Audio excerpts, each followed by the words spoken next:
Greetings and welcome to a Wednesday edition of the Shotgun Start. It is December 17th. Andy, how we doing? Brendan, I'm doing great. I gotta say, there's nothing like sitting up late at night, cackling, doing research about year in review. But we've made it. We've made it.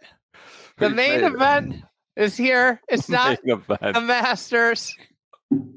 I'm going to steal PJ's line that he had before this. It's the dawn of Don. The dawn of Don. Oh, the dawn of Don, the rise of Rea.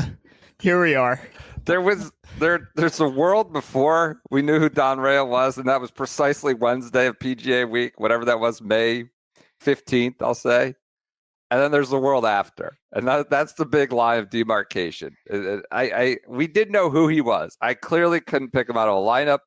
Name didn't resonate at all. And then there was the world that happened after that press conference Wednesday at Quail Hollow, which we will get to in this part of Year in Review. It's a series of events. This sparks a series of events that eventually would end in this. Over the last months, I haven't measured up to those standards. I apologize for that. New devils, new levels, baby. I forgot about that. There's so much. Oh my God. I almost just want to exempt Rea from Year Review and just have his own episode for the year in Rea, like some other time later on. Would be incredible. All right, let's get to this year we're fighting adversity. We're fighting adversity. We had TGL early on. Yeah. That threw a wrench in our year in review. The greatest Masters. For those not watching on YouTube, PJ has put up the Rise of Rea in Star Wars font. This is it. It came onto our lives. There's a trade dispute in the colonies. KBV has joined us. PJ's here. We're going to go 4 wide again for this episode. Let's start with the instant week. We have scheduled for the week because it's still a week with golf. I believe this is the last OWGR event of the year. The Afrasia Bank Mauritius Open. I've got pages of intel on this golf course. I'm probably one of the few people in the world, or certainly in golf media, that has it. But sounds like a complete circus of a course. It's all downhill. You take a giant cart to like the top of the hill, and then like mostly like 17 of 18 holes are like massively downhill. But that's going on. 3:30 in the morning Eastern time. European DP World Tour event. Mauritius, a beautiful island. Just absolutely blowing there. They have to keep it really soft because it just whips on the side of a mountain. Elsewhere in our schedule for the week, it has finally come. The Golf Channel games have arrived. This is Wednesday night at 7:30 p.m. Eastern time. Scottie's team versus Rory's team. I will watch. I will be tuning in. I'm moderately curious about what this is all going to be. Could flop. Could be interesting. Could be a proof of concept for something more. Could be a proof of concept for, doing one more of these things. I don't know. I have a little bit of alt golf fatigue, alternate ideas. Everybody's got ideas. I think we may one day look back on the TGL as being one of the most insane experiments in the history of the world. But it's just parked in the back of my mind. Everybody's got golf ideas, throwing money at them. Golf's hot right now. But the Golf Channel games are coming Wednesday night. Andy, are you excited? Well, Brendan, I'm excited about the Golf Channel games, but I wanted to bring in a special guest. We're going to go 5 wide to talk about. Maybe he's probably got more thoughts than me on the Golf Channel game. So let's welcome in Rory McIlroy. Good afternoon, guys. Is this AI? We know this is not. This is not AI. I promise you. Can I ask you a question? Go for it. Have you ever thought about getting a digital version of yourself, like Digital Jack? No, that's not something I ever contemplated, Andy. No, not yet. Anyway. Yeah. Not yet. Don't have my own ice cream either. Think of You all the haven't places done you could things be. like if you were- Gold Boy either. Yeah. You know. Yeah. What happened to Gold Boy? Gold Boy's gone. Well, yeah, we'll have to talk to Mr. Roll-Up about bringing him back. We really do want to worry about the product. We need to, We need to prioritize ask him the Gold Boy. hard-hitting questions. Yeah, that's right. So what were you doing? Were you practicing for the Golf Channel games today? What does practice entail for the Golf Channel games? What's that like? Were you out there? Practice entails just trying to put Scottie Scheffler off, I think, at this point. Probably the only way you can beat him. I have not. I'm actually about to go to a production meeting. And Mark Loomis is going to take us through sort of the run of show. And yeah, it'll be interesting, maybe something a little bit different. It's a slow time of year. We'll see if it resonates with people. What should people expect?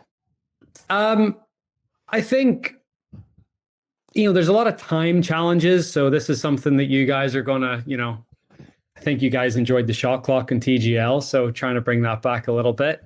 And I think just to, maybe get a little more of a sense of how skillful elite professional golfers are, sort of putting us in different spots, having us hit different shots.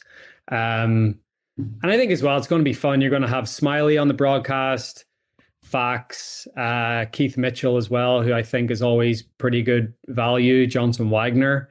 I think they're putting a lot of production into it. So as long as the players show up and can show their skills, I actually think it could be quite entertaining. Did you guys have input into like the actual competitions or the games? I think with a lot of these things, it's like they already had their ideas and their answers, but they just they ask you to be like, hey, what do you think of this? And I mean, most of us are very agreeable and like, yeah, okay, yeah, that sounds good. There was one, I think they're thinking of trying to get us to hit a left-handed shot. Okay. I think we pushed back on that a little bit, but we'll see if that stays in. I feel like, come on, hit left-handed shot. That's soft. Let's go. I feel like stuff you and Scottie would be open to, and this would be kind of catnip for Andy. It was retro, like some sort of skill with retro stuff, right? I imagine that's not the case. Is there anyone of the 8 guys that you think would be kind of not happy about that? I don't think anyone would not be happy with it, but I would think someone like a Luke Clanton probably just has never hit anything like that. Kind of amazing. So young. So it would be, absolutely, it would be. I'm talking to Andy. He gave me a sleeve of the original Pro V1, like at the start of the year, or might have been last year. And I have like some persimmon woods in the house in London. I've been hitting those into my TrackMan sim, and it's ridiculous. Like even the Pro V1 compared to the ball that we play now in 2025, just like how much further this thing goes. It's insane. This isn't meant to be a humble brag, but I used those original Pro Vs at Cyprus earlier this year with persimmon.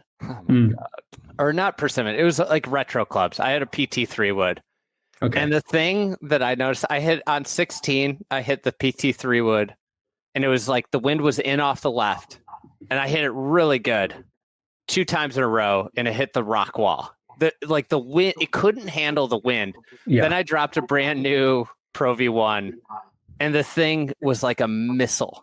Yeah. And it ended up over the green. Yeah, but what they've been able to do, I would say the stuff in the wind is more to do with it. Yeah, it's the construction of the golf ball. They've been able to perimeter weight the golf ball in these modern golf balls, so it does stay so much more stable in the wind. Like I even as much as I went to Nike in 2013, and even going from it was different. Like even going from the Titleist golf ball to the Nike golf ball, I felt like the Nike golf ball, and even though that Nike golf ball was, with the, I guess with hindsight, it was a terrible golf ball. In the wind, it was very good because they were able to perimeter weight it. They had that resin core, which was light, so they could put the weight more on the outside of the golf ball. And this thing just didn't move in the wind. So there's things that they can do and ways they can get around that. But yeah, like the original Pro V1 is, but that was the start of it, right? Like that was the start of this journey to where we've gotten to. Have you tested the seam versus the straight on? Did that make a difference? Do you think that made a difference? That was the legend.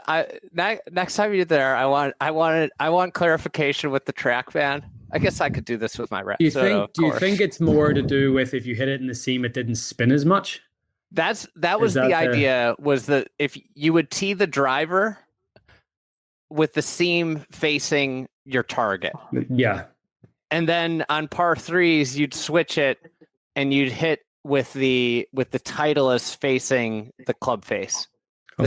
I remember the first tournament I played in with a Pro V1, and I was like so diligent in doing this, like throughout the round. It was it was an IJGA event. I can't remember where it was, but I like vividly remember doing this. I remember the first time I ever saw a Pro V1 was I played at the junior tournament in Doral, the Doral Junior Publics or whatever. I think it was in the year 2000. And the guy I always used to play against in these junior events was Philip Francis. Yeah. You remember that name, Philip Francis? He's big in crypto now. Yeah, I think he's doing okay. Lives in Phoenix. And anyways, Scottsdale.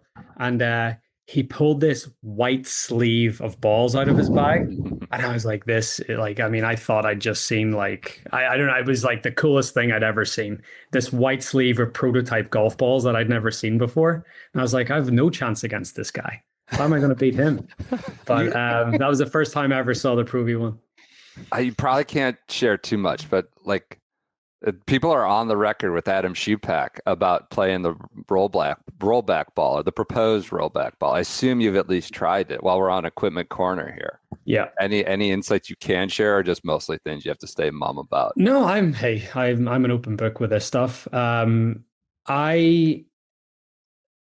If you talk to the players that say they've played or tried the rollback ball and they're critical of it, it's usually people from one manufacturer.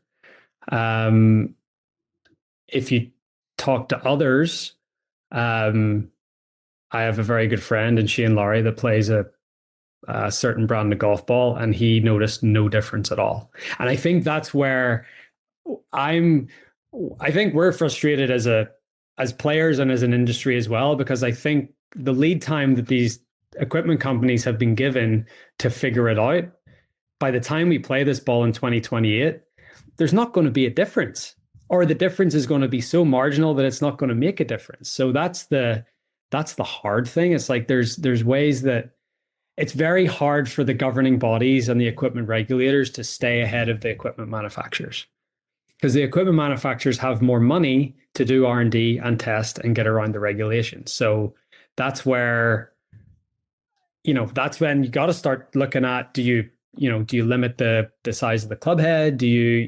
I think by just approaching it one way with the golf ball is one thing. And I think it's big part of it, but I think you have to approach it from all angles, not just the ball. But the ball is a good start. But again, these equipment manufacturers are so good and have so many resources that by the time we play this thing in 2028, there's just not going to be a difference between what we have now and what we might have in 3 years' time.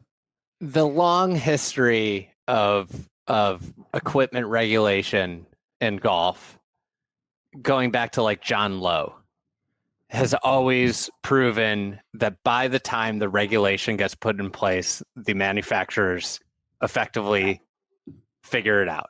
And it's always you give engineers a parameter and they solve for it. That's the way it works. What do you notice when you use a persimmon head versus a modern head, how you approach the golf swing? Is there any difference? Yeah, there's a lot of difference. You certainly have to focus on a center strike a lot more. Most persimmon heads are matched up with steel shafts, so you feel like you have to wait on it a little bit longer. And also the modern golf ball, if you hit it with a persimmon wood, just doesn't spin at all. So you got to try to add spin or the old days, you used to see the guys with a lot of lag or a lot of downcock. That's the way I feel like I have to swing a persimmon head to really make it work, especially with a modern golf ball. But yeah, you have to, I did a practice for TGL today in the SoFi Dome, and And yeah, you're wheeling away at driver into that screen. I mean, you're just hitting it as hard as you can. And, it comes out of the heel a bit or out of the toe a bit. And it's, it's going to be okay. It's going to be fine. That's just what technology has done. But yeah, if we wanted to bring a premium back on on hitting the ball in the middle of the club face, then you would look to, but then at the same time, I can have my 3-wood, which is probably 270 cc's, and I can knock that down to 12 degrees, and the thing will still go. I don't have to swing out of my boots. The thing still goes 300 in the air. Like, it's not. So I think we have to, if we're really, if the golf industry as a whole is serious about this, I think we have to approach it from a lot of different angles and not just from the golf ball, which I think a lot of people have said. But it seemed like the golf ball was like the lowest hanging fruit. But it seems like the manufacturers are just still figuring out a way to get around it. To be clear to the audience, we got about 10 seconds of warning that Rory was joining us here. So, this is not. I don't know. Prepared it's to not SpawnCon, you're saying? I wasn't prepared to talk about the golf ball. We're about to go to news. I could ask you about your opinion on Abe Answer going to Torquay and get some hard hitting analysis on that. But we're in the middle of year in review. Kevin, you got any year review questions? Right. We just did 3.5 hours on the Masters. I listened to most of it. Thank you very much. So what did we miss? What hasn't come out about that week? What can you share for us? You talked about me watching Bridgerton. John Grisham. Yeah. There's a lot of. I think you got the nitty gritty details pretty much. I actually have a thing right beside me here, which I think you guys will appreciate. So Harry gave this to me sort of as like an early Christmas present in Australia last week. And I'm going to show it. This is the first time anyone's really seen it. Great. You see what that is? Is that a signed Augusta? It's a signed. Everybody has won the Grand Slam, right? Yeah. And he brought me this with a Sharpie and said, "Do you want to sign it?" And I said, "No, absolutely not." And I said, "I just hope I don't have to get Scottie to sign it next year." What a top blow, Kerry. Yeah, so that's a little cool thing that's come out of all of that. So, but yeah, it's reflecting back, what an amazing week. And if I was ever going to do it at Augusta, it was always going to have to be that way. Just throwing up all over myself the last few holes. I got a question that I've been dying to ask you on air. I was trying to ask it at the press conference, but there were a lot of people that had questions for you that day. You just kept talking about how you were with your work with Rotella, trying to chase a feeling. What's the feeling that you're trying to chase? It's the feeling of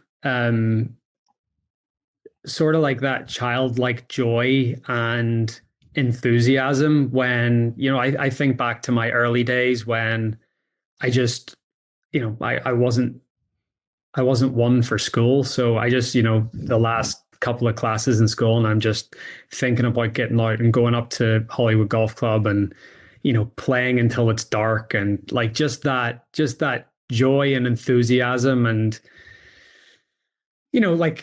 it's almost like an adventure. Once you get out on the golf course, it's like an adventure, and you're just going around and you're chasing this ball and you're seeing shots, and you're so in the moment and in tune with your senses. And like, that's the feeling that, and we talk about it, once you finish your round of golf, like looking yourself in the mirror and being like, okay, that's how I want to feel. That's how I want to think. That's how I want to act. And that's it, right? You just going back to the reasons of why you started to play the game in the first place. And I've done that for the most part. I'd say this part of the year in review, I probably wasn't thinking that way after the Masters, but I feel like I felt that way for at least for most of the year. What do you think back? What did you think was like the key moment in the final round? It was, it was an insane final round. I think you could say 6 or 7 shots, and it wouldn't Any of them No. wouldn't be wrong. I would say, I think both 3 and 4 were huge moments. I was walking up the 3rd fairway before Bryson had hit his second shot, 1 shot behind after starting 2 ahead. And then I was walking off the 5th tee box 3 shots ahead. I was like, what just happened? Like just the swings and so I think the second shot on 3, I think it's interesting, right? Like I could not believe that Bryson laid up. I couldn't believe, and I know I didn't realize, but I know now that that's what he was really doing all week, especially to the left pins. But I thought with how firm the greens were, it was hard to get a wedge shot close anyway. And I just thought I thought he had a chance to drive it on the green.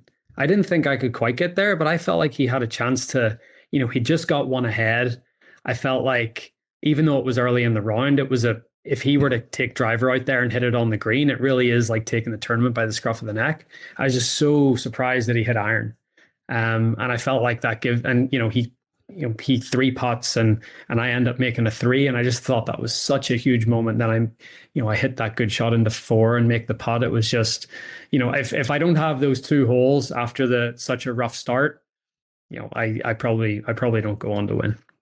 Were you paying attention to a lot of what he was doing? Like you obviously we just talked about the Rotella and these approaches and staying in your own game, but you talked about at Pinehurst, right? Obviously at Pinehurst, you're like, he's right there behind you. You're in front of him.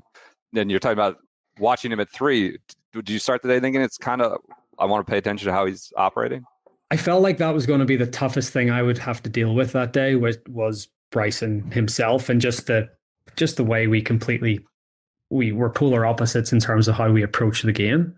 So I felt like, and I felt like he was going to have a portion of the crowd and I was going to have a portion of the crowd, and then just having to deal with that a little bit. So I felt like that was, and that I said that to Rotella. We always met, just by the caddy area there, before I went to the range every day. And he said, "How are you feeling today?" And I said, I'm feeling good. I'm feeling good about my stuff. And I said to him, the one thing that I'm like just uneasy about is just the pairing. And he said, "Well, just make him invisible." I said, "Well, what do you mean?" He goes, "Well, just don't engage, don't look at him, he's like, just get lost in your own little world. You've got Harry beside you, like, have him be your companion and you just get lost in that world." And that's what I tried to do, but that was the one thing. Like, obviously I felt like that was the biggest impediment between me and winning the Masters that day. Yeah. And then once it was apparent that wasn't going to be the biggest impediment, then I made myself the biggest impediment. Yeah. I think that's relatable to everybody. Human nature is to make yourself the impediment of everything. Yeah, exactly. So, but no, I've done a lot of interviews and I've talked to a lot of people, and there's not one thing about that day that I would want back in terms of like, I'm happy that it's over. I never want to feel that way. I hope I feel that way on the golf course again, because it means I'm playing for something very important. But I don't know if I will ever feel that way again on the golf course. Do you think that you'll come there, in April with a freedom that people keep talking about that? Oh, he'll be freed up forever. This place will never be the intimidating again. Yeah. It's wishful thinking. I think it'll make it easier. Whether it gives me pure freedom, no, I don't think so, because I just don't think that's the way we're wired. I was at Augusta a week ago. I flew straight from Australia to Augusta. That was my first time back on property since that Sunday. So it was cool I hadn't seen my locker yet in the Champions locker room, so that was really cool. I had a lovely note left in there from Jack. It was amazing. So there's definitely a different feel when you go back on property as a champion. You're just on a little say that Mackenzie kick. Yeah, I wonder how many people. Royal Melbourne to Augusta National. I must say, Royal Melbourne, third best course in Melbourne. Ooh. Oh man, hot take. Yeah. Indeed. Even Behind- the composite course. King- you didn't King- even play yeah. King- I've heard West and East. So my you know. thing is with Royal Melbourne, it's look the green complexes are amazing. Yeah, absolutely incredible. I think again going back to I feel like there might be, of all the fairway bunkers on the course, there might be one that's in play. There's a lot of blind tee shots. There's a lot of, you don't get to hit a lot of drivers off the tees. I'm not saying you have to hit driver, but again, Andy, to your point, it would be great if everything was scaled back a little bit, then that golf course would play the way it should play. But I just think nowadays it's just not quite what it once was. So maybe it is a great golf course, and maybe it's just that technology has made it, I don't want to say obsolete, but it has passed it by a little bit and doesn't. The one thing I would say about, I talk about Kingston Heath or even like Victoria. Kingston Heath, I feel like it makes you hit all the clubs in your bag. Where at Royal Melbourne, I felt like I only hit like 4, 5, and 6 iron off tees on par 4s. Like I didn't really hit them. Even the par 5s were pretty short, and so that's where I feel like it didn't get you hitting a range of shots. And I played it in a couple of different winds, and again, it's an amazing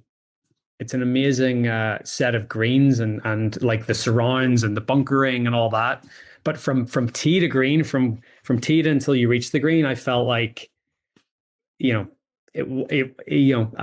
thought there was going to be more.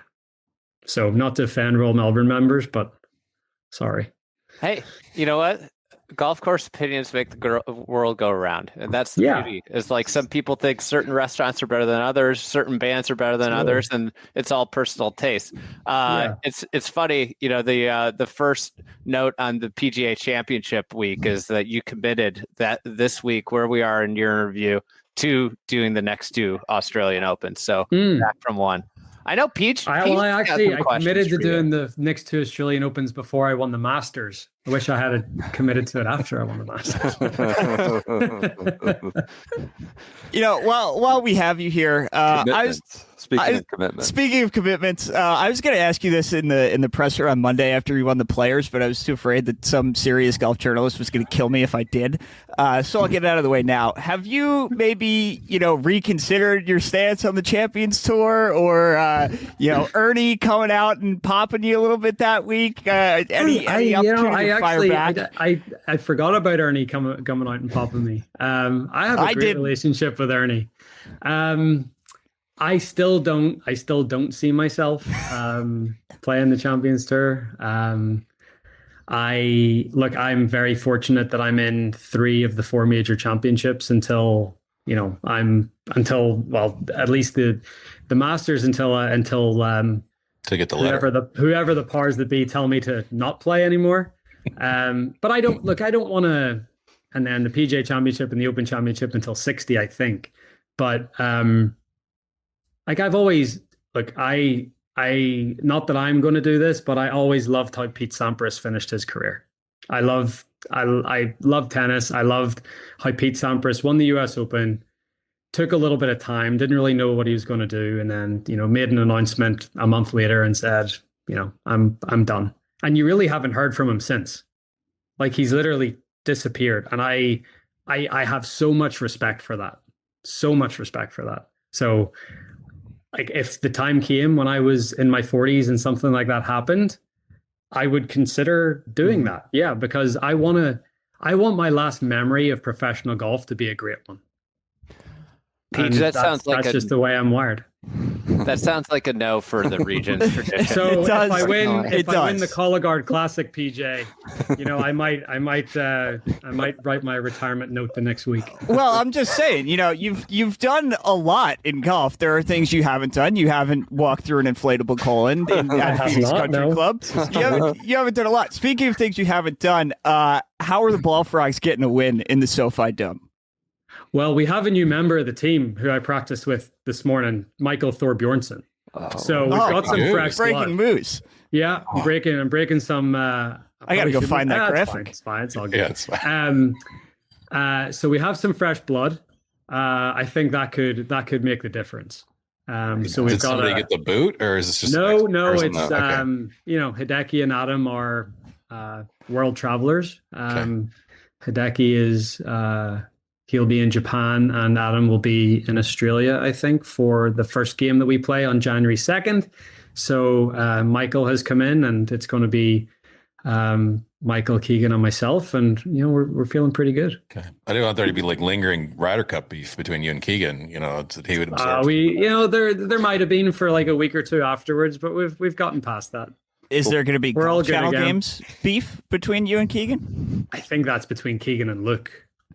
That's right. That's better. Keegan, we should have got Victor Hovland in there as well to fake an injury. Well, PJ got you consoling his kid there on the practice screen there at that page. So PJ got a picture of you talking to Keegan's kids. So yeah, that's squashed the beef. It's look. I think Keegan was put in a tough spot. He came so out of left field that he was offered this job, and especially as one of the best players in the world in his prime. Like it was an impossible position to be put into, especially after winning the Travelers. And it was a really tough one for Keegan. Like I think, it's easy in hindsight. Like could they have used him? Maybe, like, who knows? But it's just, I think and that's why it was a little bit of gamesmanship when I kept saying, well, you can't do both and whatever, obviously I'm trying to get in the heads and trying to do anything I can to be that person for Europe. But at the same time, like it was an impossible position to be put in. And I felt for him, especially felt for him that week when, he's talking about all he wanted to do was be out there and play with the guys. And like, it was tough, but I think that speaks more to the sort of structure of the PGA of America and where they're at. More so than Team USA. I think Team USA are fine. I just think what Europe we have maybe some inbuilt advantages with the structure we have around sort of Ryder Cup Europe, and the fact that we have people that work 24/7 all year on the Ryder Cup, and we see these people, weekly or if not monthly at European Tour events. And the American team don't quite have that same structure. So, we feel like we've sort of created this little bit of a, like an inbuilt advantage that, maybe one day, USA sort of rejig that and come up with a similar structure. But, that's where we feel organizationally is where we're maybe a step ahead.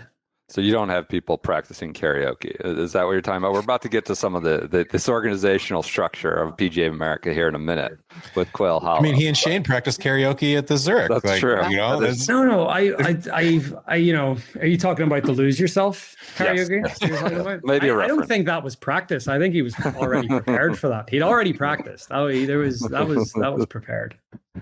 All right. But anyways, one parting Ryder Cup question. Yes. You've obviously gone through, you've played so many Ryder Cups. Luke Donald has gotten obviously tons of praise. You're close with Luke. I think you guys live pretty near each other. What is it about Luke Donald that makes him such a great captain that, maybe isn't out there in the general public? Yeah.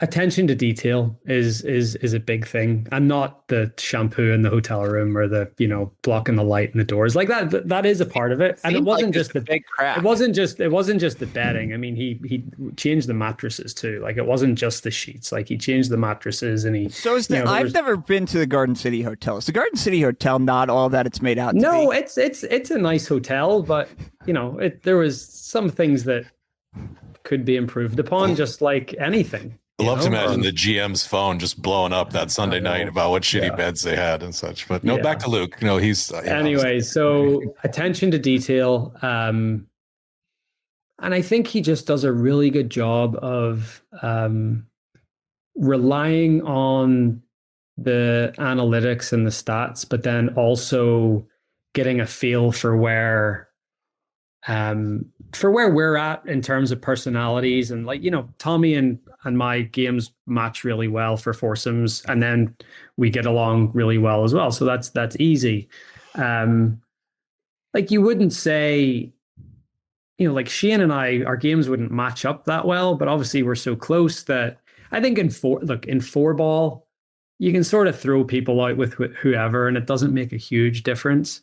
But in the foursomes, I think that's where you really have to dig into the analytics and get two guys that play a same type of golf, or at least complement each other. And you look at the stats and you look at all that, and he does a really good job of balancing that. And look, Eduardo is amazing to not only be the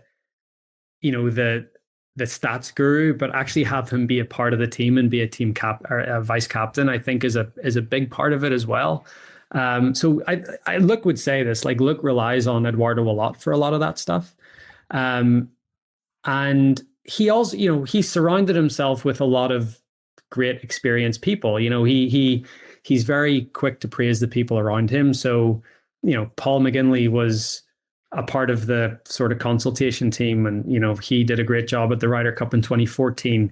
Thomas Bjorn winning Ryder Cup captain in 2018. He had a great brain trust around him, and he picks and chooses what information that he needs and discards the information that he doesn't. And he obviously makes it his own captaincy, but he's always drawing from all of these others. And the other thing that we have an advantage that maybe the US don't in recent times is we have so many more stories of success. So, he can reach out to Thomas Bjorn, or he can reach out to Paul McGinley, or he can reach out to, whoever it may be in the past. I think the European team has done such a good job of just having that continuity where even if you've been a captain, you're still, even the next Ryder Cup, you're still part of the team, or you're still part of the group. So, there's just a lot of that,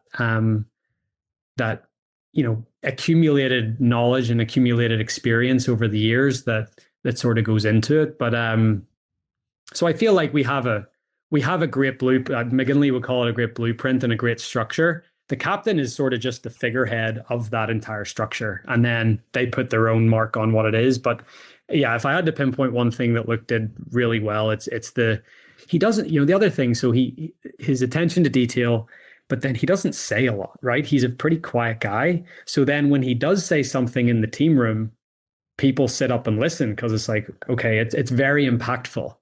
Not like me, like waffling on like I am. It's like he's very simple, very concise. And then the words that he uses are very intentional. And I think that's the one thing that he does really, really well. He made you tear up in that press conference. He was talking about, legacy, and these will be the moments we'll remember for the rest of our lives. That was the first time you really got emotional during that celebration. Yeah, I think the one thing that it was nice to hear was that I think he sort of spoke about my willingness to like not be me, right? Or forget what I've done, or I talk about just being one of 12. Yeah. And even going into Rome, he talked to me about, a lot of these guys look up to you. And I said, I don't want these guys to look up to me. I want them to look across at me. I want them to see themselves as equals, because we're one of 12. And the one thing I would say with, if you think about the European team as 2021 being like a line in the sand, a lot of those older guys, whether they, left for live or whatever, I feel like in the European team, there was like a sense of hierarchy. And I think once Luke came along, he sort of got rid of that sense of hierarchy, which I think is a big part of it as well. All right. We're in the middle of this year review. We did not expect you to be No, here, I did not expect me either. You got to go to your production meeting. Is there? I was texting Andy about something else, and I said, "Sure, dial me in."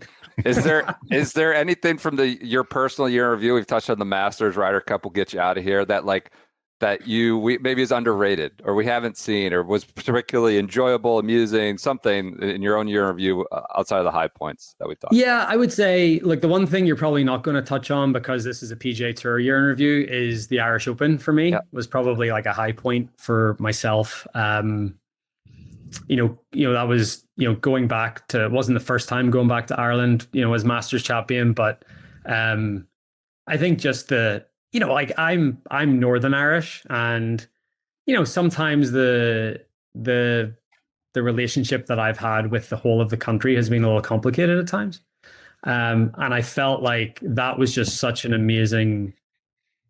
It was an amazing reception. I'm never going to holding that putt on the last to get into the playoff. The noise, the scenes, again, a bit like what Augusta does so well. I didn't see a lot of people on their phones. People were really into what they were watching, and you had boys and you had sons and dads embracing each other. It was the most, look, in terms of my career, and it's not going to be the most memorable for people, but I talk about at this point in my career just trying to create or be a part of these special moments. And I think Justin Rose talked about that in the last year in review, his press conference at Hilton Head. And I think once you reach a certain point in your career, it's about just trying to create these special moments, and those are the things that are going to stay with you for the rest of your life. And the Irish Open was one of those for me. All right. Well, thank you for coming on. No, thank you. This is cool. I obviously love the podcast. Love the year in reviews. They give me so much joy, and every time I see one pop up, I can't wait to listen to it. PJ, I gotta come on lunch with the boys. Listen, you said it, not me. I wasn't gonna ask, but you're welcome anytime. We'll see you around whenever you want to come. We've had presidencies, we've had Cameron Young. That's about it. So that's all right. You're welcome. New York's own Cameron Young, that's right. best performer in the Ryder Cup. Thank you again. You said it, not me. That's so nice of you. After you emasculated the entire Long Island to be willing to go on with PJ. Oh yeah, that was there was a lot of good things about the Ryder Cup, but there was a few bad things as well. But that's for another day. All right. Well, we got to get to the Rise of Rea or the. All right. Well, you enjoy that. I'll drop out, and thanks for having me on, fellas. Thanks, Rory. Happy holidays. Have a great Christmas and New Year's. Thanks so much. You too. See ya. All right, we after that welcome interruption. Certainly not a rude interruption, but a welcome interruption. I guess we got to get back to the year in review. I thought we were going to get to Don and go on with the dawn of Don, or the Rise of Rea, as PJ's calling it. So we got to get to it. Pete, right back. Can you believe that after all that, somehow impossibly, Don Rea will not be the star of the PGA year in review episode?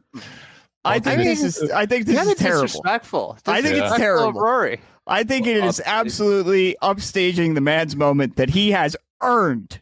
The great Paul Kimmage is steaming right now that he doesn't get the sit down, the exclusive sit down with Rory at the end of the year. It's we only some dumb podcast. Well, to quote a great man, we only get one shot to recap the 2025 PGA, and we blew it. I'm not gonna lie, I'm not in the same headspace as I was before this. That's the problem. Well, look, I think we're putting the cart before the horse here, PJ. We have not let Don cook entirely yet, so we're about to let Don cook. And maybe by the end of this, Rory will just be a little speck in this episode. Yeah. So let's get to the PGA Championship. We are going to Quail Hollow Club in Charlotte, North Carolina. Andy, I believe you have the lead-in days, which is all that really mattered for the personal zeitgeist, for the larger zeitgeist of golf this year.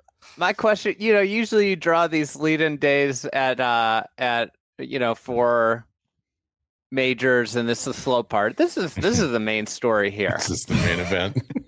What do we got? Monday, let's go to Quail Hollow Monday. What do we have there? It's a complete washout. Yeah. There's one man practicing though. Hideki is just putting in the piss. God, this picture. I couldn't believe that. Do you remember this? Somebody from the media center. Yeah. What? Like, I mean, I don't know what he's doing there. Just, you know, it's pooling. Oh, is this a PGA graphic? I mean, they need squeegees. What are you doing? Putting through that kind of liquid, that amount of water. The PGA has co-opted this video to share a coaching tip about putting through adversity and any conditions that may impact you. But this is a ridiculous visual asset fun. here. Insane. like dump trucks in the background and stuff. He had to be just simply working on like stroke mechanics at that point. But like there's nothing else. Did you do that on a carpet, a hotel carpet? Yes, you wouldn't have to do that in the rain. I don't know. It's crazy. Also, the week starts out.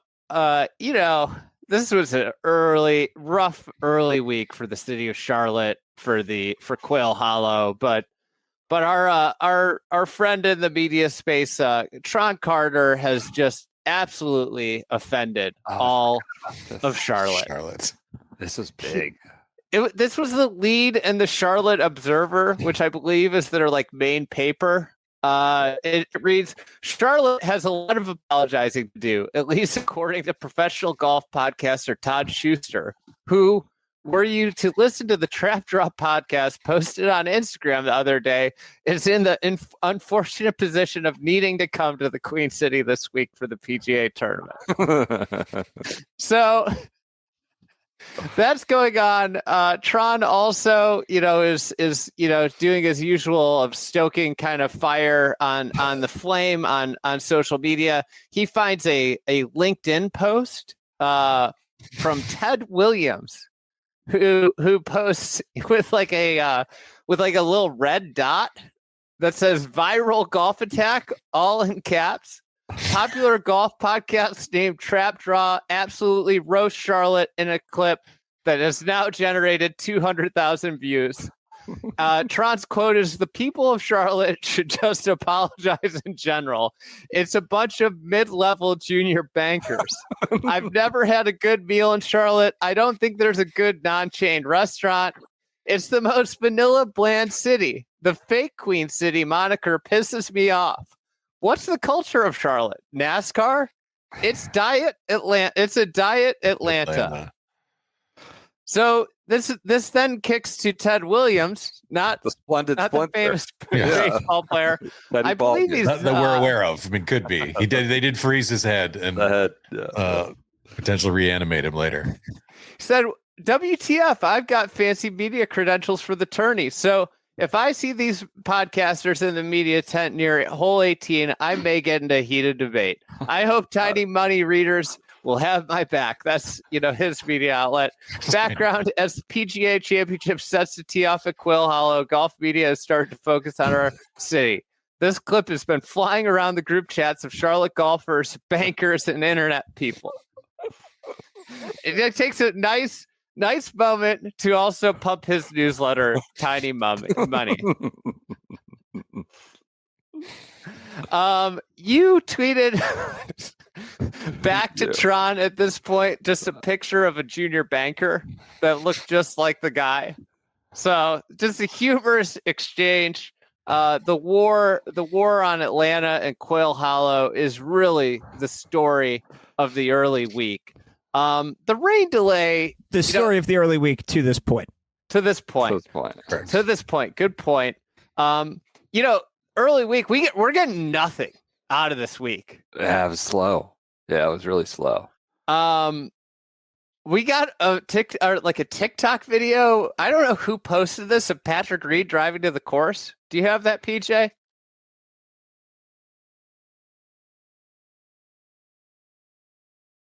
Can we get 2 Trenta strawberry refreshers, no water, no inclusions? Yes, sir. That's it. Thanks, bud. Crazy. Thank you. It goes my favorite part. Roll.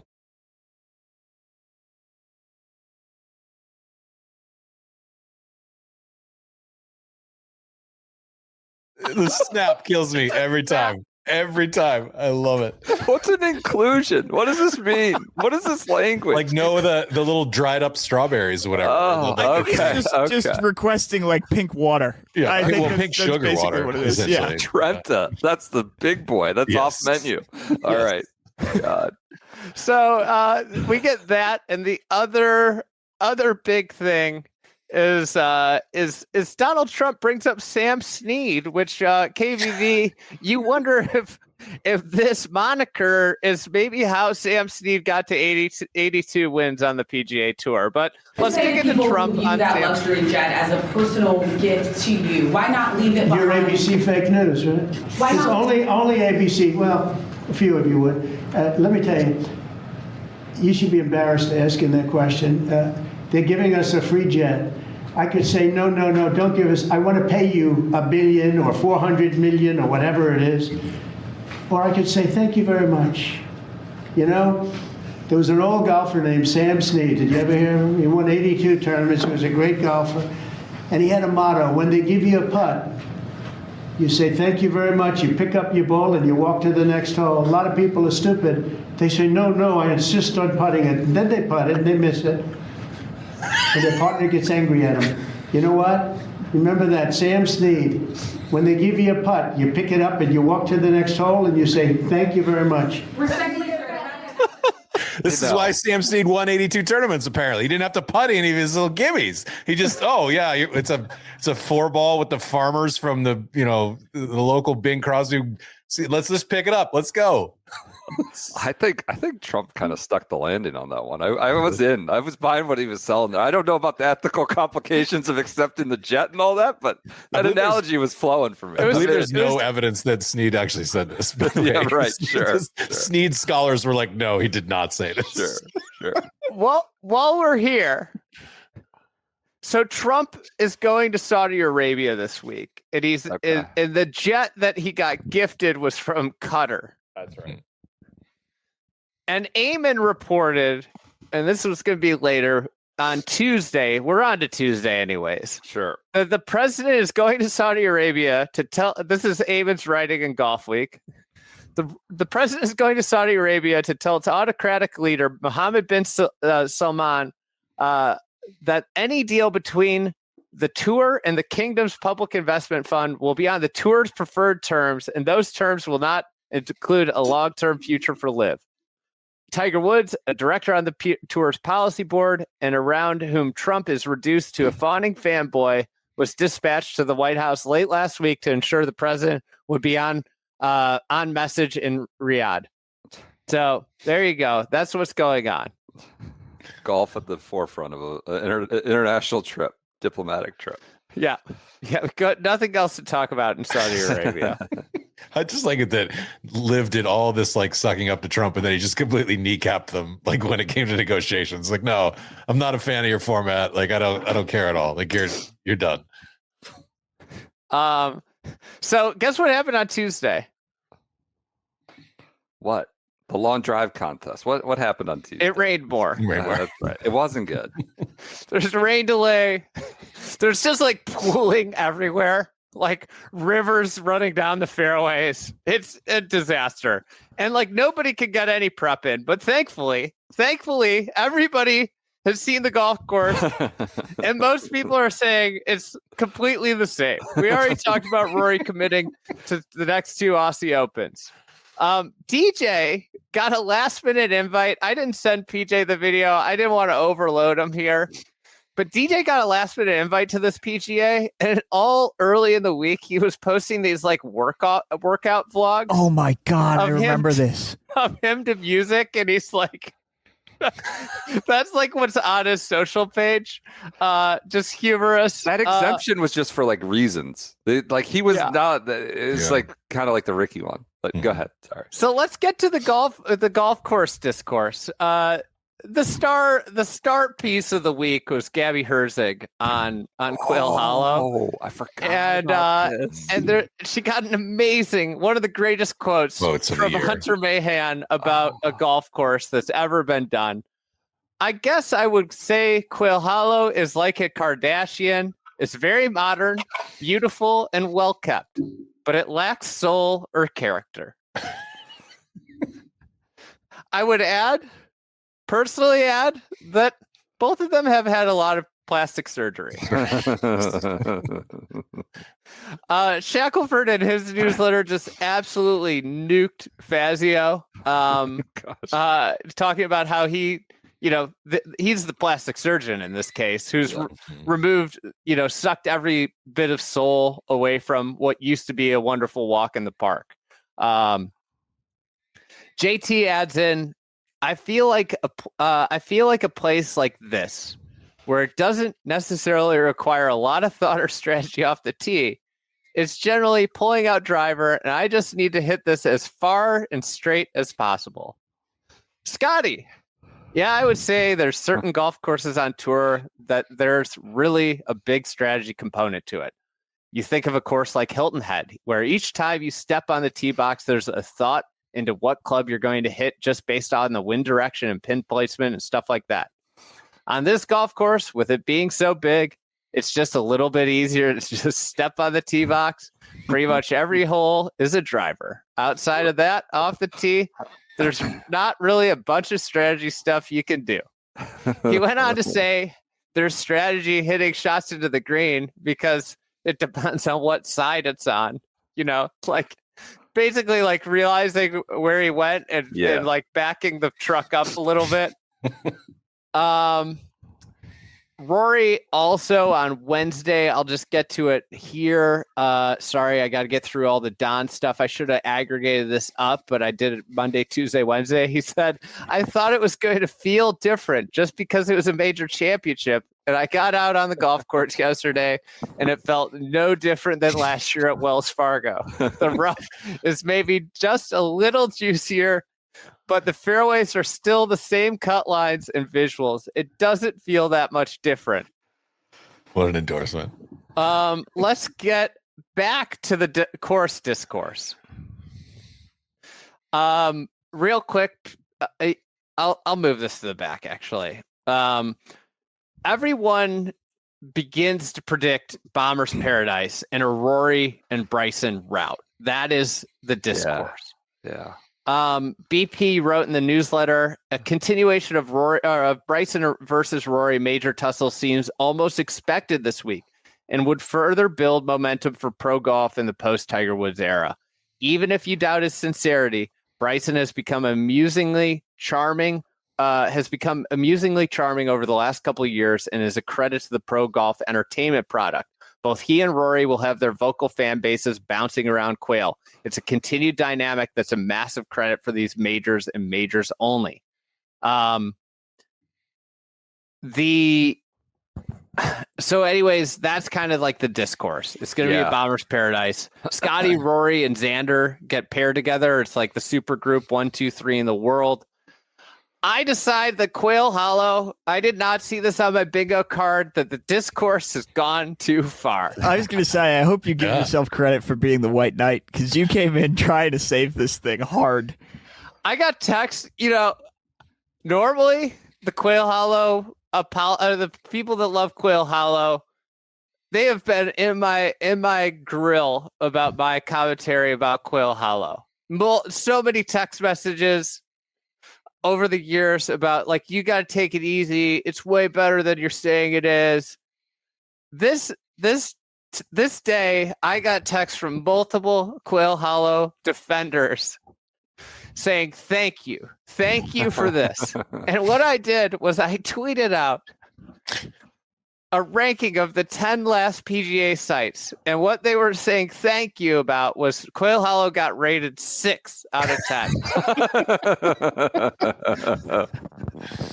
So here's my ranking. 1, Kiowa Island. I said, great design. This was a tweet. Plus spectacular natural elements, wind, ocean, elite, a venue that is perfect in May. Southern Hills, number 2. May is a great time to host in Tulsa, one of the best championship golf courses in the country. 3, Whistling Straits. Similar attributes to Kiowa, but less wind. Static can no longer host with the date. 4, Bethpage. Big ballpark, electric atmosphere, classic design. Too bad it can't host with the May date. I might bump that down after the Ryder Cup. 5, Oak Hill, not my favorite, but tried and true champion test with history. Too bad I can't host with the May date. PGA's going back there. What do I know? 6, Quail Hollow, good venue, mediocre golf course, some fun holes, good market for attorney. 7, Baltusrol, pre-renovation. I think this bumps way up post-renovation. Pre-Gill, this golf course lacked a soul. Excited to see post-renovation. Sketchy host is May date. 8, TPC Harding Park. Sad the tour redesigned this once golden age course and ripped any architectural interest out of it. Need to have golf in a city center, but bummer it was during COVID. 9, Valhalla. The comment is Louisville loves golf. 10, Belle Reef. St. Louis loves golf. Well, so there you go. There's the ranking of the last 10 years. I think like the distinction you were trying to make here is like Quail Hollow. We were just throwing it in with Belle Reeve and Valhalla and Torrey for the U.S. Open and these things, and maybe not Torrey, but those two. Like there is a difference. There is a distinction here, and I think that was the point. And obviously, it's like a good tour venue, but we kind of expect something. Andy, I have a little snippet here. I think it fits with this. This is Garrett from our newsletter on Thursday. He says, if Quail Hollow were a musical artist, it would be Ed Sheeran or late period Coldplay or Maroon 5. You know what I mean? Quail Hollow is pleasant and inoffensive, professionally presented, but not especially original. A target of criticism for those who want to signal their own superior taste, but not really bad enough to deserve vitriol. My Gen Z colleagues have the perfect word for Quail Hollow: mid. So that's that's where we're sticking up for God. It was a nice piece of writing. Subscribe to the Fried Egg newsletter. So anyways, that was the Quail Hollow discourse. Jordan Spieth had some interesting comments about technology. Do you remember these? No. It's kind of fitting given our conversation with Mr. McIlroy at the beginning. He was asked about how he's improved as a driver. And he went into a bunch of stuff, but he said the improvement Titleist has made in their drivers, like the mishits being just as fast and just as straight. I think the technology has a lot to do with it. I didn't try to become a better driver by any means. It just kind of happened. The mishits, they go just as far and just as straight. Just as fast. Speed, just as speed. Yeah. Oh my God. All right. He just tweeted it out.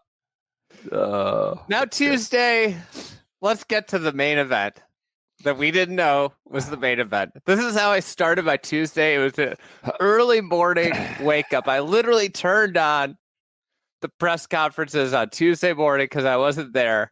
I was on the West Coast. And who is on the screen but Don Rea, Derek Sprague, and Kerry Haigh. Kerry Haigh cannot be forgotten in this because he played a pivotal role in one of the most cinematic, and I struggled with what to do with this segment. Do I just read the entire transcript? That was a card that could be done. I re-listened to our pod. And then also I've got Shaq's writing on the press conference. That's where we settled. Here's some notes from the pod. I said, I think my wife thought I was watching a political conference. You said Don Rea makes Monahan sound like Winston Churchill.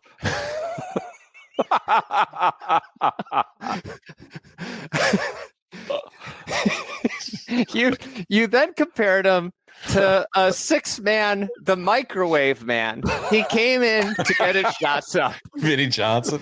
Lou Will got super hot off the bench. So much shots. He had to talk. Can I question You go complete bozo, total clown, a great disservice to the PGA pros he's representing. Bozo is such a great word. Such a great insult. I said this is a deeply unserious situation. Little did we know. I mean, it's kicked off like 9 months of this stuff. It's going to get so much worse. I completely forgot about this, but you pointed out he called PGA pros the first responders of golf. What does that mean? No, he did not. Yeah. I remember to that. which now. you're like, what are the PGA pros running into burning buildings?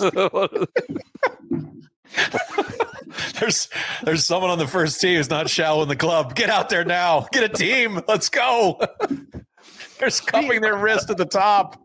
BP was apoplectic about how they knew the questions that were going to come, the guaranteed questions that were going to come. Rollback. One of them was rollback. They knew rollback was coming, and you say they are so unprepared for the answers. And you point out how they say we are vehemently against rollback, but open to collaborating in the same sentence. those are contradictory. You can't be vehement. PJ, You're not open to collaborating. You can't say that. So we kicked this to the end of the PGA preview episode, and it inhabits like the last 25 minutes of the PGA preview episode. PJ, while we're talking about Don, in the process, he gets. Can I follow up just a little bit? Can I follow up just a little bit? Gets that onto the soundboard, and it's just every time we're about to change hands on who's talking, is just hitting. Can I just follow up with this a little bit? Can I follow up just a little bit?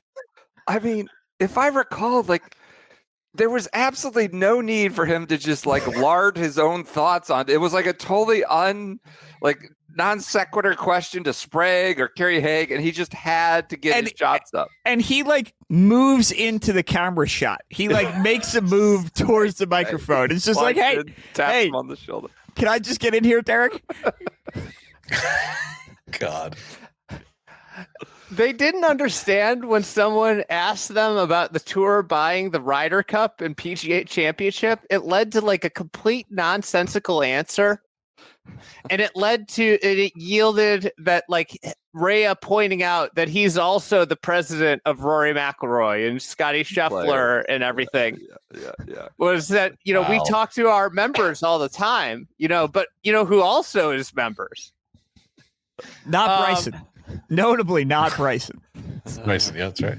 Don used the expression fills his heart multiple times during the podcast.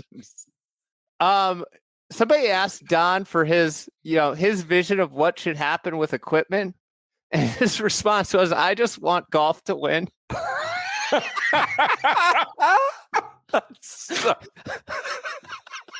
This guy is a politician, but not like on a city council level politician. Fills my heart just using these empty cliches, this complete garbage. The more and more, this guy he's a Parks and Rec character at the end of the day. Yeah, he's I like don't mean to be straight out of disrespectful to Parks city and Rec. councilman. He's way less talented than they are. All I know is golf is the engine of good.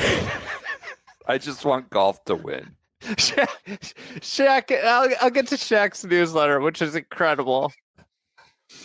But I called up Augusta Ranch because he insinuated that kids should be using the same balls as high-end D1 players on the range. I forgot about So I called, and as PGA, as the pros playing this week, which if you go to a major championship, if you go to the range, you can get basically any type of golf ball you want to hit. Brand new, fresh out of the box golf ball.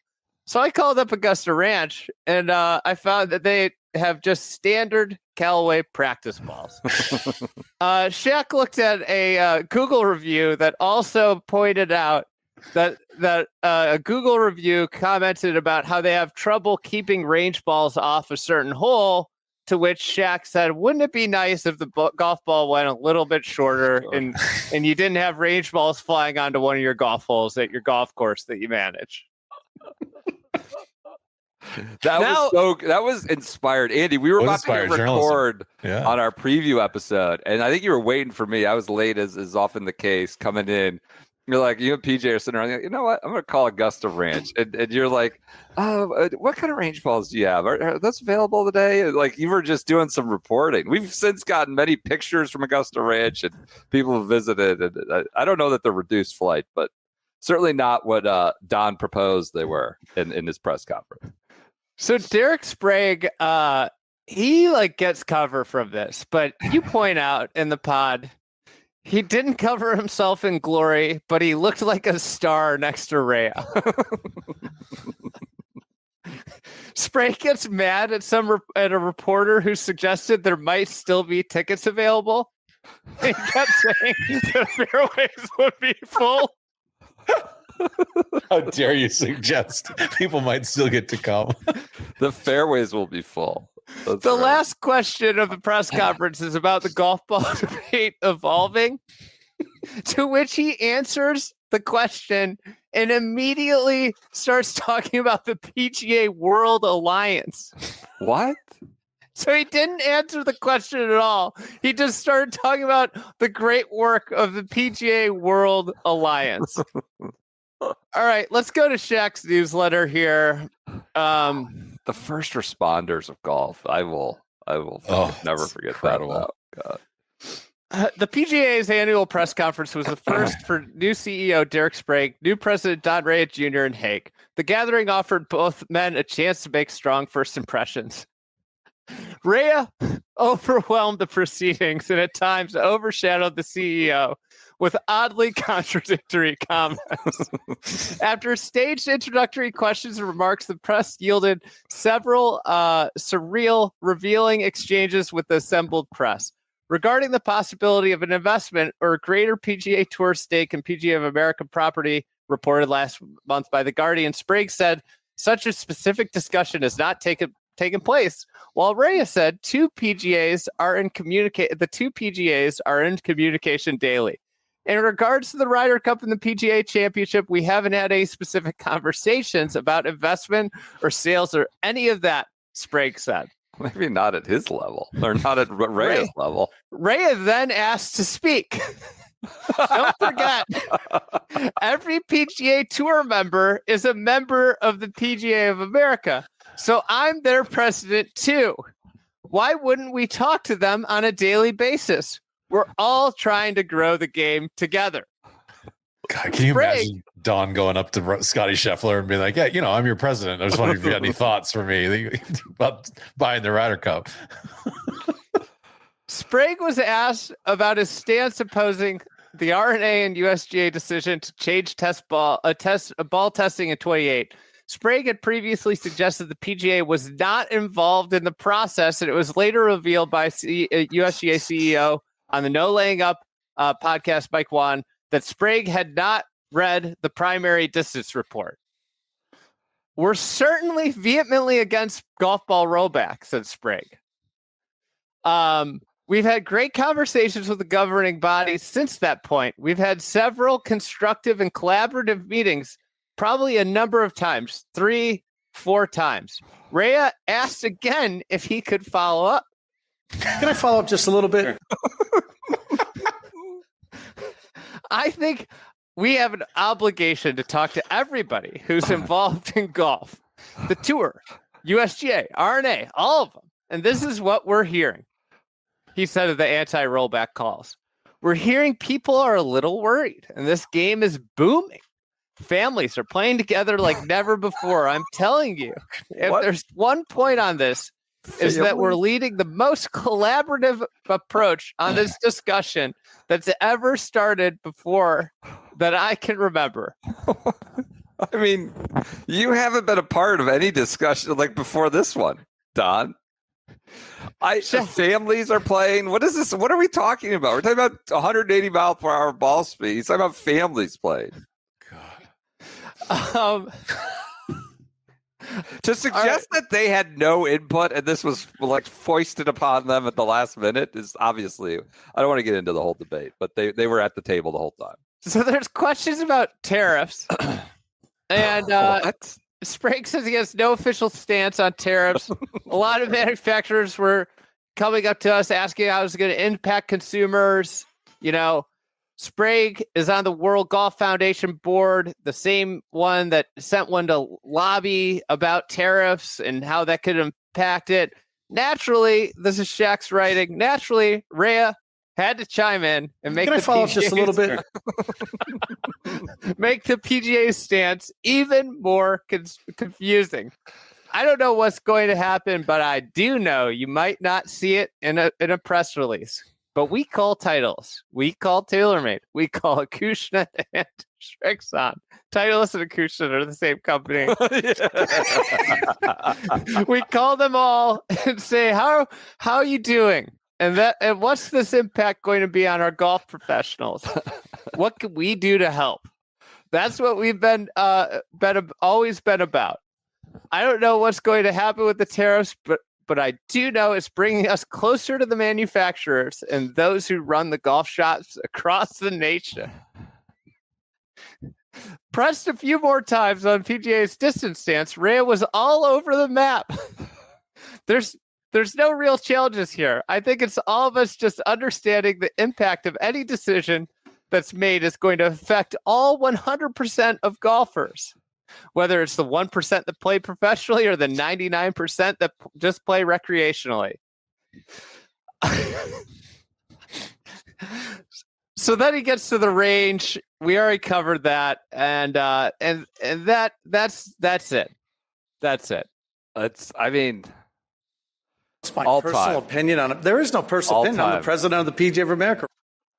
All right, real quick. Can't have a personal opinion. It's memorialized in the soundboard forever. This is the one that we did not forget. I guess I forgot the first responders, but go ahead. Kerry Haigh is also in the mix here, doing his usual, giving nobody an inch on answers. Garrett tweets this. Doug Ferguson was asking these questions. Garrett's tweet says, my favorite part of the PGA leadership press conference was Kerry Haigh acting like an embattled executive at a congressional hearing in response to some simple questions about course setup. Kerry, 2 questions about today in September. What exactly, when you come to a PGA Championship site, are you trying to accomplish when you set up the golf course? Kerry Haigh, here is his response. Every PGA Championship, we challenged all of our staff to make this one the greatest championship we've ever held. By doing what? Ferguson presses. Kerry Haigh, by making it so you, the media, enjoy it, the players enjoy it, the caddies enjoy it, spectators enjoy it, and the TV viewers enjoy it. Fergie, I need to be more clear. I wasn't talking about our parking. I was thinking more about the golf course. Exactly what kind of test are you trying to present and how do you go about it? Kerry Haigh, we look at each golf course. Obviously, each have a different architect. So 2 or 3 years prior, we look at the golf course, see how it is. We would like to play it and test the best players in the world. In this case, there's been some history with the number of events in 2017 when we played. So we do know that what took place then, and now we're playing in May versus August. So the overseed has sort of changed a little bit how we will play it. It's a beautiful golf course. It's a great challenge. We try and set the rough up so players can play, but there's got to be a penalty if you go in there. Set it up, the tees. There's some wonderful short 4s. That you have the opportunity, some long par 3s, and that's what setting up a golf course is. There's so many aspects to it. Let's try and bring out the very best in all of those on a magnificent golf course. He literally said nothing. He's always he's good at saying nothing, but this was particularly embattled. It's like that's his thing. It's like chewing on your wallet. It's a golf course. There are par 3s, there are par 4s. We put tees on them, and the players will go play it. Some players will make birdies, other players will make pars, a few will make bogeys. I love Fergie. I wasn't talking about our parking. That's a great line. This is a great line. Sprague really did get out of this just scot-free. He's supposed to be in the gravitas position of Seth Waugh, Bavacqua, whoever. And he'd say something and then he'd just defer because Rea would slap him on the shoulder and he's like, oh, yeah. Can I follow up just a little bit? Okay, go ahead. He did get away scot-free kind of, but it wasn't impressive. All right. One last tee time note. Keegan gets paired with Novak and McNeely, and it's believed to be a Ryder Cup scouting. Both of those two were in the mix. Yeah. Novak still sits undefeated in team competition. We probably should have asked Rory about that. Is it alarming that Novak now has been left off this team? Anyways, let's get to Wednesday. Let's close this out. Sorry about the long last Rea. point of emphasis is this is literally the only press conference they do the entire year. And they were so unprepared that they made this like giant sort of set the house on fire moment. It's not like they got caught flat-footed because they're giving press briefings every day. It's the only one, and they weren't ready for it. It's not like the golf media is Frost Nixoning it either. Yes, like they're not exactly pressing them with some super hard questions. All right. I guess, the Champions Dinner happened. It was sparsely attended, and everybody made fun of everybody's ill-fitting clothes and jacket. Yeah. I heard they like have to pay for that or something. I don't know. I think there's like a lot of invites that go to the reception PGA. too that might be the reason why people don't show up to it. You got to talk to Not exactly exclusive. Don's acolytes for 20 minutes before he can go sit down and eat. Yeah. All right. One last thing. KVV on Tuesday of PGA Championship, you announced that you would do the whole 100-hole hike at East Potomac because of how great of a cause the National Links Trust is. In news this week. Still is. Did it. Carried my bag the entire way. Maybe I'll have to talk about that on a pod at some point. But yeah. All right, great segue. Hold on.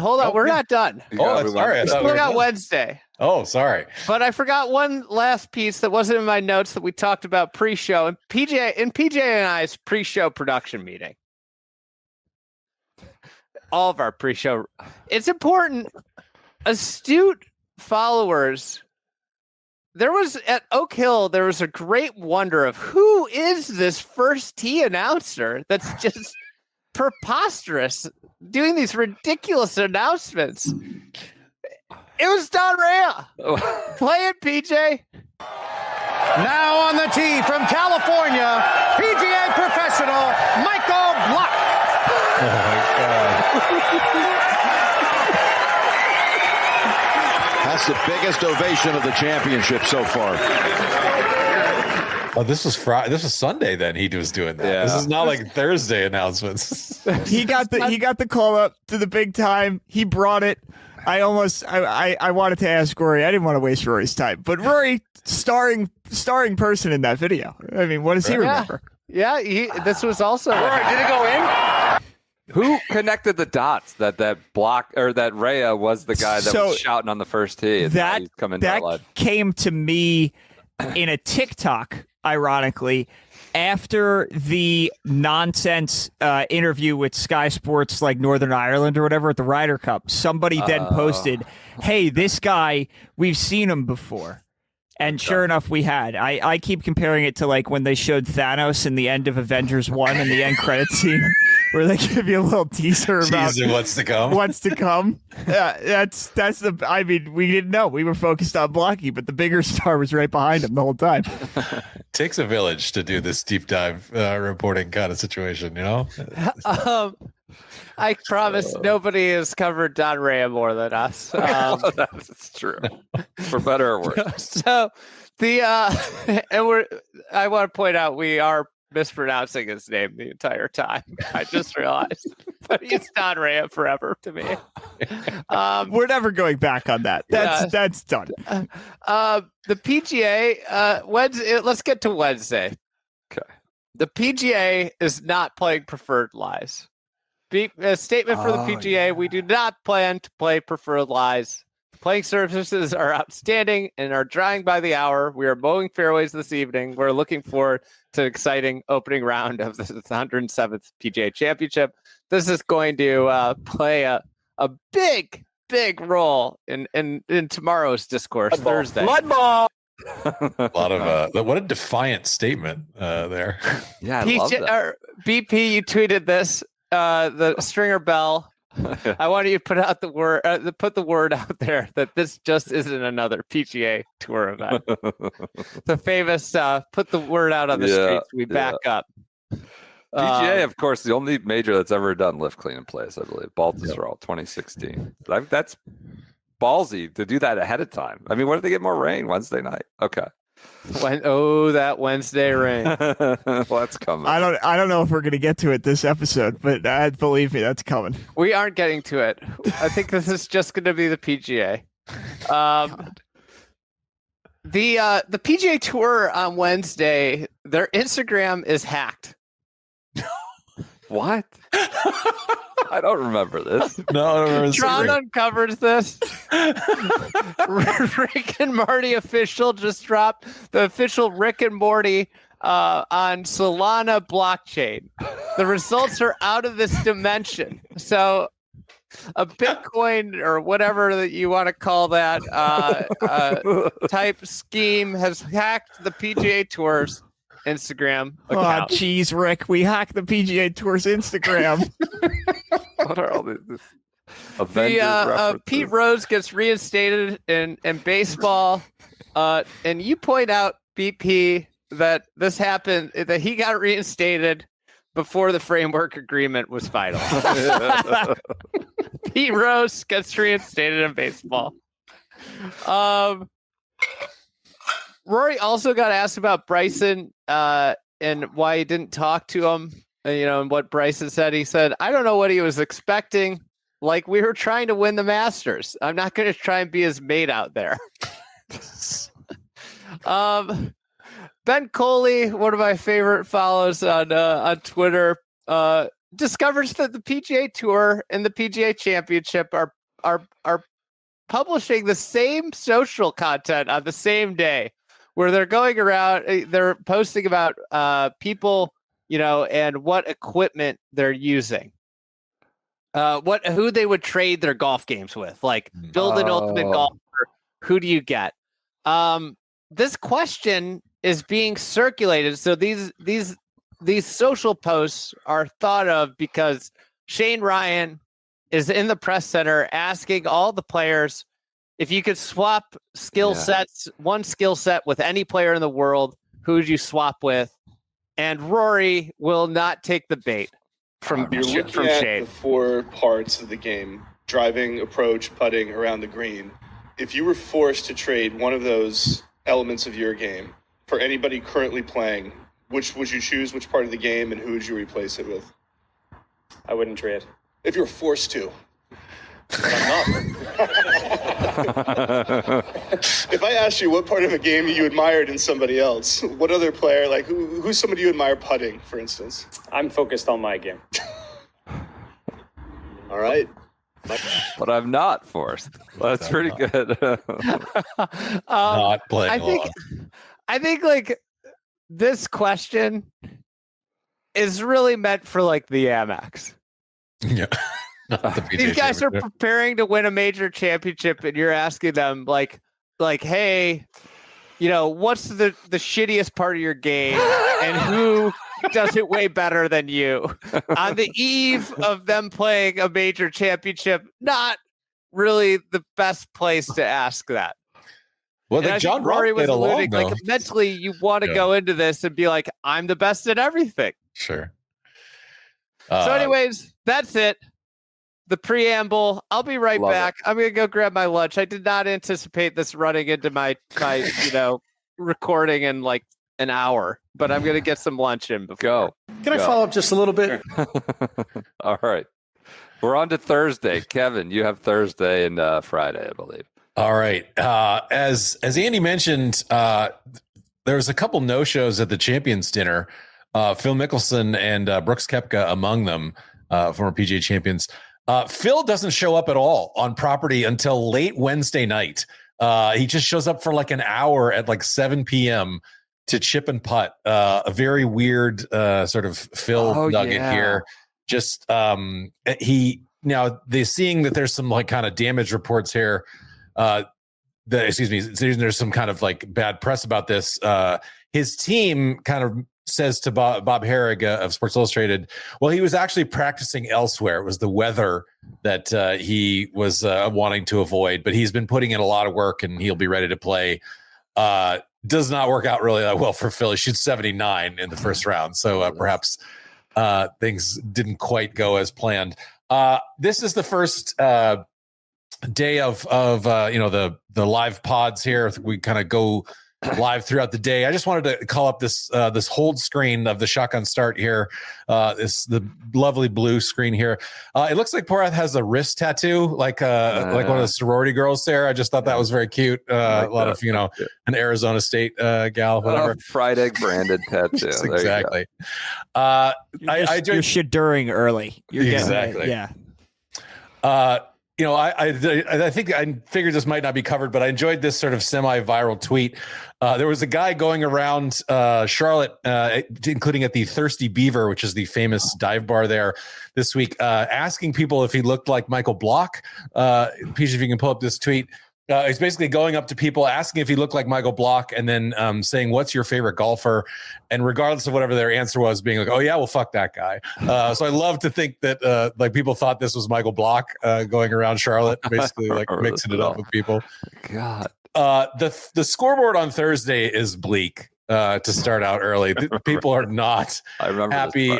This quote from Porath sort of kicks off the pod on Thursday. I went back and looked. And I think this is the worst podcast we've ever had to do of a daily round in a major. Andy also says, this leaderboard better get better by the weekend. But my God, this is bad right now. This is like Johnny V, Ryan Gerard. It's just chaos. Johnny Vegas leads so bad at 7 under. Mid sandwich, Andy needs to get a comment, and he's trying to. I'm here. I just am not going to subject people on YouTube to watch me eat or something down right now. Cam Davis and Ryan Gerard are close behind in second at 5 under. Luke Donald shoots 4 under. Which is bonkers because he's close to last in the field in distance. Forgot about that. It's the lowest major round that Luke has shot since 2004. We pointed out on the pod that PJ is 5 years old at this point. The last time Luke Donald touched this kind of sky in a major. Andy mentions that back then in 2004, he had a Motorola flip phone where he had to carry a piece of paper with everyone's number on it. That's how sort of long ago this was. Porath, you looked it up, and the number one song in 2004. Do you remember what this is? No, something total request live era or something like Cisco or something. Slow Motion by Juvenile. I had that on the tip of my tongue. Yeah, slow motion for you. Slow motion for you. I didn't want to. I wanted to play that on the pod, but we decided we didn't want the algo to smash and kill us on this. We were gonna play it. Now people might actually watch this for the first maybe 40 minutes. So we're gonna let things rock. Just a couple somber notes. A couple significant deaths this week. Katsuhiro Miria, the famous iron maker from Japan, passes away this week. And also the alligator from Billy Madison dies. And Golf Digest does a very somber Happy Gilmore. Happy Gilmore. Excuse me. Happy Gilmore. Yep. There's a very somber remembrance that looks like it could be set to Sarah McLachlan's I Will Remember You, which I found quite funny. That is a couple more notes here as the sort of the preamble. Claire Rogers spots that CBS has made a tremendous typo in its tea time sheets here, listing Colin Morikawa as Colin Morikawas. Morikawas. Morikawa Chaos. Doesn't know why this happens, but this it was quite a tremendous typo, I think. And of course, before we get to the sort of real golf. The Michael Block era continues. The excitement is off the charts. Before the tournament, actually, CBS does a rankings. I believe this is CBS, might be Golf Digest. I don't want to unfairly scare someone. And puts Michael Block ahead of some of the people like Cam Davis, Marco Penge, Thurston Lawrence. An incredible sort of document as to like how people like looked at they Nicholas put him ahead. Alex Noren is the like last a top group. 25 player in the world. He's like 15th right now. Penji, I think this is what set Penji off for the rest of the year. I think so too. Yeah. I also think Noren was in the final group on Sunday. Yes, and they put. I remember people. This was so disrespectful putting Blockie above these guys. Okay. However, Blockie starts out. No way. Blockie plays the first 8 holes in even par, and the block party continues, according to Nuclear Golf. People are just. I looked up. There was a Michael Block tracker. It was live tweeting every single one of Blockie's shots during the round. It has 5 followers, so perhaps did not catch on with the mainstream. But Blockie does shoot 75 on the day, and that is better than the following golfers: Jordan Spieth, Justin Rose, Russell Henley, Dustin Johnson, Cam Smith, and as the aforementioned Phil Mickelson. At noon on Lunch with the Boys, Joseph makes a point to call out a fraud watch here, which I think PJ might have a clip of. I also want a full fraud watch on Minwoo Lee. Oh, come on. It's noon at 12:30 on Thursday. We're doing fraud watch? Yeah. 4 over. Started a little hot. I mean, Minwoo Lee got a little bit of a soft win at Memorial Park with the way that was set up. Just ball speeded it around. What else has he done the last couple of years? Sick. I always appreciate someone putting their name on a take like that. You're going to stick your neck out, stick your neck out. All right. So we said Johnny Vegas is the first round leader at 7 under. It's the first time that anyone from Venezuela has ever led a major. I could imagine I couldn't name another Venezuelan golfer. Sure. So why wouldn't that be? Andy points out that look, Ryan Gerard and Cam Davis are not actually on the leaderboard. I forgot about this.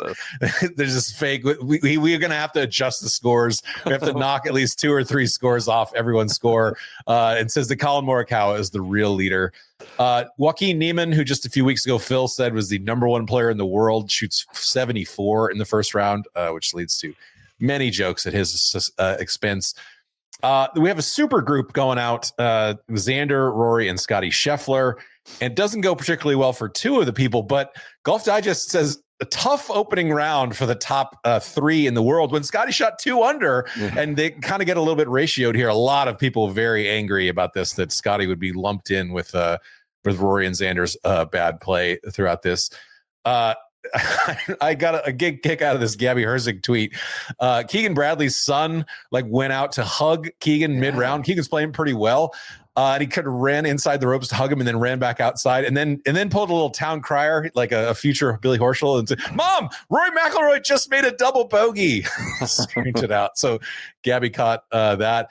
But the real story of Thursday, of course, is that the players are not happy about the Mudballs, particularly one person in particular, the chief of the Fair Police, Scottie Scheffler, which I believe we have a video here. He says, "This is the one time I'm going to talk about this," but he goes in depth on Mudballs here. Deals where it's frustrating to hit the ball in the middle of the fairway and get mud on it and just have no idea where it's going to go. And I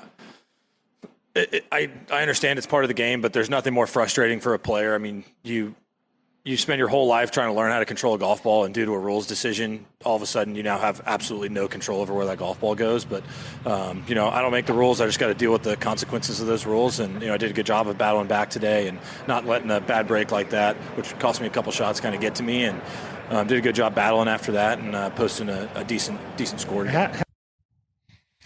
Not everyone is sort of in agreement, but there are some people in line with that. Alex Smalley says, I feel like it wasn't the whole quarter or half of the ball that was covered, says Alex Smalley. It was only a couple specks here and there, and it wasn't anything too significant, but it was definitely enough to affect the flight some, but it wasn't like it was going to turn it 20 or 30 or 40 yards on you. Xander said, I wouldn't want to go into the locker room right now because I'm sure a lot of guys are super unhappy with the conditions out here. I feel like the grass is so good, so there is no real advantage to cleaning your ball in the fairway. The course is completely tipped out. It sucks that once you're kind of 50-50 once you hit the fairway.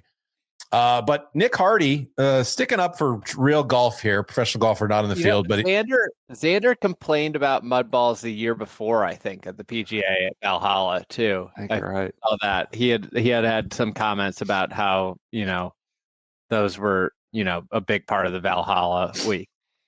Yeah, so probably the dorkiest debate possibly you can have during a major is like Mudballs, playing it up, playing it down, the kind of thing that like most casual golf fans just don't care at all about. But Nick Hardy, professional golfer, makes, I think, a great point here. He's sort of commenting on an old Victor Hovland video where Victor talks about, like, if it's muddy, like, hit a knuckler that like rolls out and sort of skips a little bit and knocks the mud off the ball.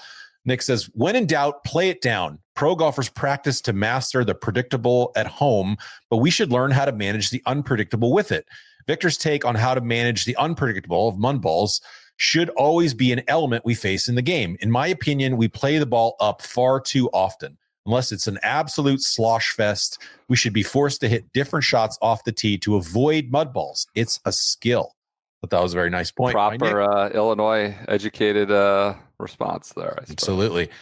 Scottie, right there. Yeah.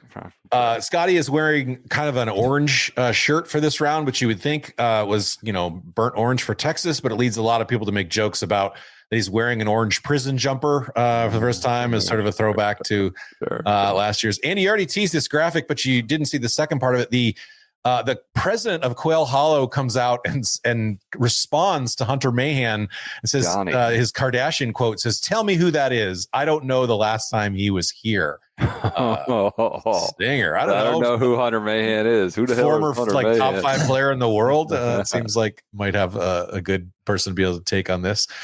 So we go on to Friday now after the Mudball discourse. And at the end of the day, Jhonattan Vegas is still our leader. Hard to believe he has never finished in the top 20 in a major, but he's hanging on here. He's actually caught a couple decent breaks too. I'm here writing from the AP story. The first meaningful sign of a nerves has arrived for Vegas, where he made a double bogey on the last hole after 3 birdies on the back 9. But he did enjoy an outrageous piece of fortune on the 17th, where his wayward tee shot rebounded from a bunker rake and onto the green. Otherwise, it was going 20 yards wide of the green. Although a part of the debate throughout the week is that the rough is so high around the greens that balls don't go in the water anyway. So what does it matter that if you hit it in the rough on those holes? Also in contention, Matt Fitzgerald, Siwoo Kim, Andy's favorite golfer and part of the origin story of Shotgun Start, Matthew Pavone, and everyone's favorite Twitter golfer, Max Homa, has one of his best rounds ever in a major, shoots 64, and he almost aces the 14th hole, a 347-yard par 4, hits driver to a foot. It is truly his best major championship round ever by nearly 2 full strokes. He gains 8.2 strokes on the field. And even better than that, it's the 11th best round in a major by any golfer since 2023. So pretty darn good from Max. Max has a pretty great quote about Mudballs here that Paolo Uggetti captures. Says, "I particularly like playing the ball down. I just think it causes chaos for the fans. It's supposed to be entertaining. So seeing people who can look like robots for a while look completely silly isn't the worst, except when it's you."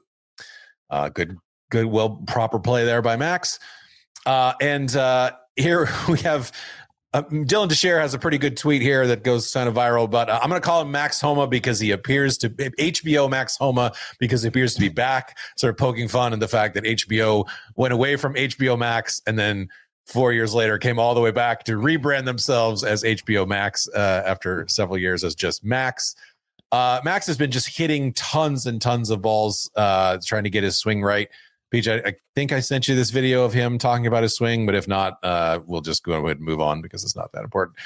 Our guy Blockie puts up an 82 on Friday to miss the cut. He's dead last. The Cinderella story is truly dead, but Blockie has an explanation that you might not have considered. He says, the kind of funny part is I wish there was huge crowds on every hole because that's when I hit my shots. When there's no one around is when I hit my worst shots. That's something I need more in my life is a bigger crowd. I just need to play a little better so it could happen. I can only imagine what would happen if I would have been playing really good this week. So it's not his own golf that was poor. It was the fact that there wasn't the Blockie-mania out there just had died. It was so sad. No way. No way. Kevin, I found this the next day because I did Saturday. Did you find Ben On's take on Blockie needing a crowd? He tweeted about Blockie needing a crowd to play well. He goes, "Wild take. Definitely somewhere up there with flat earthers." He compared it to being a flat earther. That Blockie needed a Ben On's tweeting. Ben On is good at Twitter. Ben On is a great tweeter. Popping Blockie. Okay. You know what could help you become a showman? What's that? A little perfect practice? Showman. Blockie's got great short game. He does. I've heard that. How you could get a good short game? How's that? You could dial in your chipping with the chip shot. Chip shot. Perfect Practice's new product. We should have had Rory come on for this portion. Should we have done an ad read with Rory? That would have been a good use of time, I don't think. Probably contractually obligated with something else. Yeah, Perfect Practice. They've got chip shot. What a good Christmas gift. It's got a ball return on the chipper. That's crazy. That's crazy talk. Chip shot. I don't know how they do it. I don't know how they keep getting the ball back to you, but they do. That's the thing. Perfect Practice makes it easy on you. Incredible. Perfectpractice.com. You catching me off guard here. Like Roy coming in with no warning. Code SGS gets 20% off. 20% off. You can buy it on Amazon, little small business on the internet. You can buy it in your brick and mortar store. You go to perfectpractice.com, go right to the source, use the code SGS. I think I maybe saw a mat of theirs in a viral ad this week for the player of the year. So I want a Perfect Practice mats. Go to perfectpractice.com. Use the promo code SGS. You get 20% off. You get indoor golf. It's frozen in many parts of the country right now. They got a ball return, easy setup. You can break it down, put it up. I love that. It's not permanently affixed to a corner of your basement. You can move it around easily, take it outside. Go to perfectpractice.com. Use the code SGS. We've had a great first year with them. We met them at Oakmont, and things are going well. We love Perfect Practice. Code is SGS. Yeah, I just didn't want to get done with this episode and be like, oh, we forgot to do the ad. It popped in my head. I was thinking about Blocky short game, and I was like, we got to talk about the chipper. Thank you for your service. Not a flat earther if you go to Perfect Practice. Last thing, I think we only have like 20 books left. We ordered a ton of them. Did not expect it. But if you want a book, this is your last shot. The fried egg golf. ProShop.thefriedegg.com. Do the bundle. Get the membership too. There's only a couple left. Not a lot left. All right. Love it. But a cousin of mine just texted me during this podcast, said that he had just signed up for Club TFE. He canceled another membership to another previous company. Right. So that was very exciting. Love it. Guys, Phil, is this just 4 years ago that Phil won the PGA? Hard to believe. But now he is only kind of making news for doing shit that is kind of weird.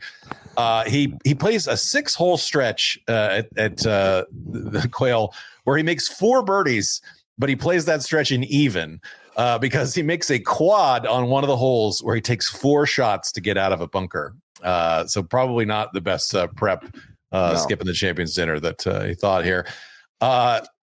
Mike, now the Mudball discourse has been kind of the hot topic of the week so far. And we'll get a little bit more to that in just a sec. But news kind of gets out late Friday from SiriusXM. My former ESPN colleague Jason Sobel reports that Rory's driver has failed USGA testing and been deemed non-conforming earlier in the week. And we have a clip here of on the Taylor Zarzor and Johnson Wagner show where Johnson, I think, gives a pretty fair explanation of what went down. We have just become aware that Rory McIlroy's driver, he was not able to use it this week, his gamer, if you will, that it was deemed to be no longer permissible. And whether it was cracked or something that happened to the head, Rory unable to use that driver and switched drivers yesterday. Only at 4 fairways yesterday. He's hit 6 today. SiriusXM reached out to the PGA of America. They chose not to comment. The USGA actually conducts the testing, and when reached for comment to the USGA, they also declined to comment. But they did add that testing results are confidential. If the player wants to share, they can. So maybe Rory will be asked about this later today. All right, so the USGA conducts these tests pretty much every week out here on professional golf, and they test it across all aspects of the face of the driver. Drivers fail all the time. Every single week somebody's driver fails. It is by no fault of the player. They don't know how to do it. It is a sophisticated testing system, and when you're a player like Rory McIlroy that hits the ball as hard as he does, the face naturally thins out, Taylor, even if you're hitting the ball. But when you're hitting it like Rory McIlroy with his speed, it thins out a little little quicker. And it's unfortunate that it happened the week of a major and that it maybe cost him a few shots yesterday, but he seems to have it figured out today. He did nothing wrong. No player that driver head tests ever does anything wrong. This is something that happens week to week on the PGA Tour.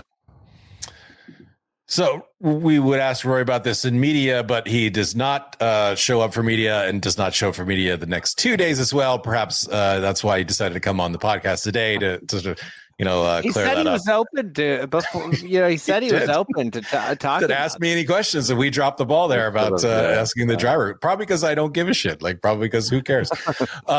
Playing fair is very important, and then so we don't find this out till later. But also, Scottie Scheffler's driver failed testing, and was part of the reason that Rory was a little annoyed that selectively his results were leaked. But nobody cares more about playing fair than the chief of police of the Fair Police, Scottie Scheffler, who has climbed into contention with a second round 68.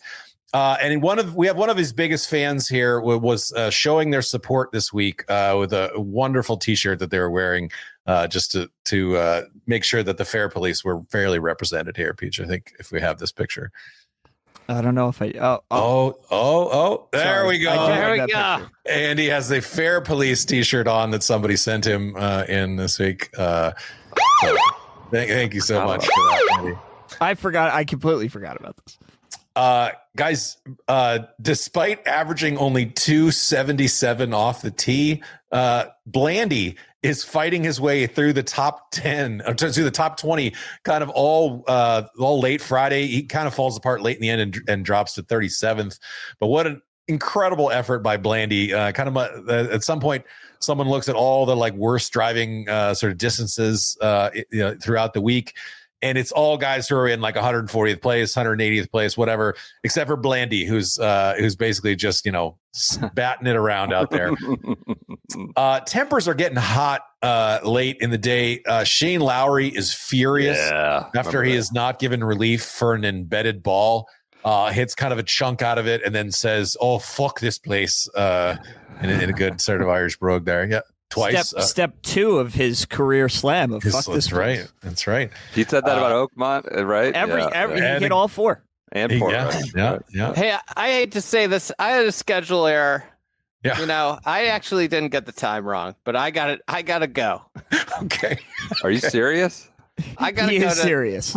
We just got an email for Friday. Just came across our desk. Just came across our desk. PJ alerted me, but I gotta go. We'll bring this home. All right. We got, somebody, we had a surprise guest at the beginning, so you're excused. All right. All right, let's go. Tyrrell Hatton also pretty fired up.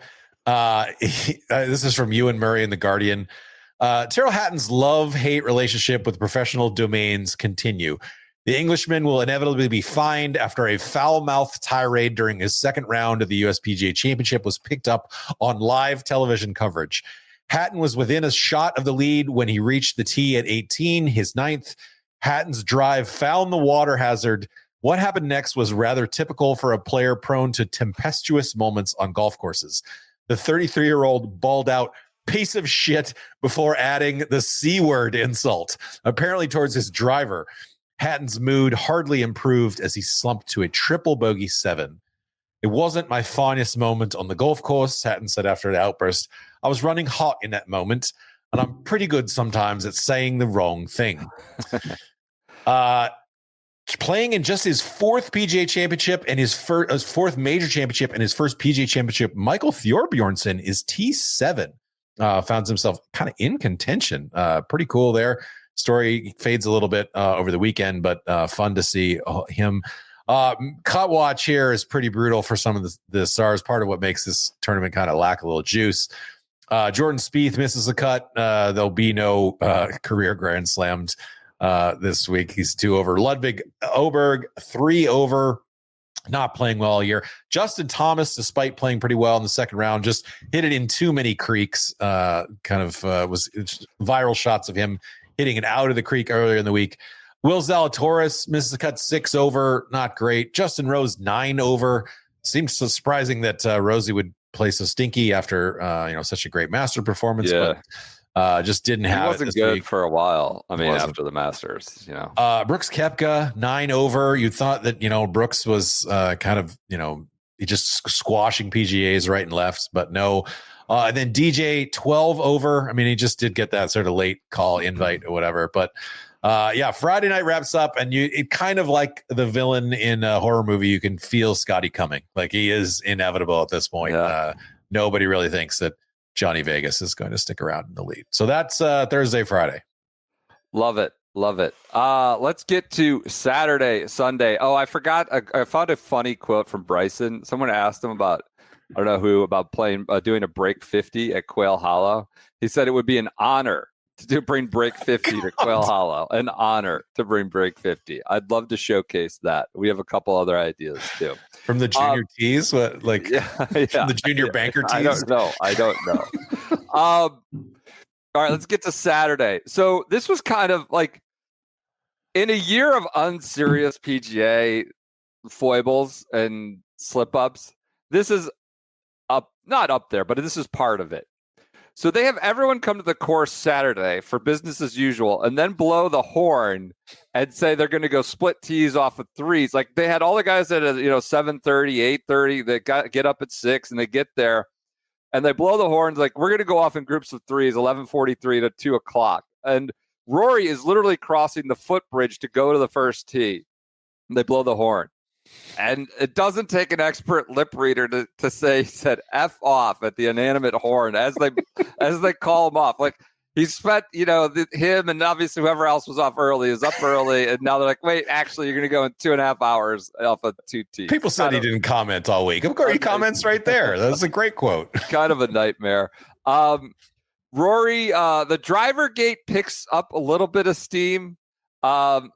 It's a lot of like the PGA of America and USGA say they won't comment on the matter as per protocol. And like, people are like, come on, like, this isn't a big deal, but you're kind of making it more furtive and secretive and scandalous than it needs to be. And Rory was not talking to the press either.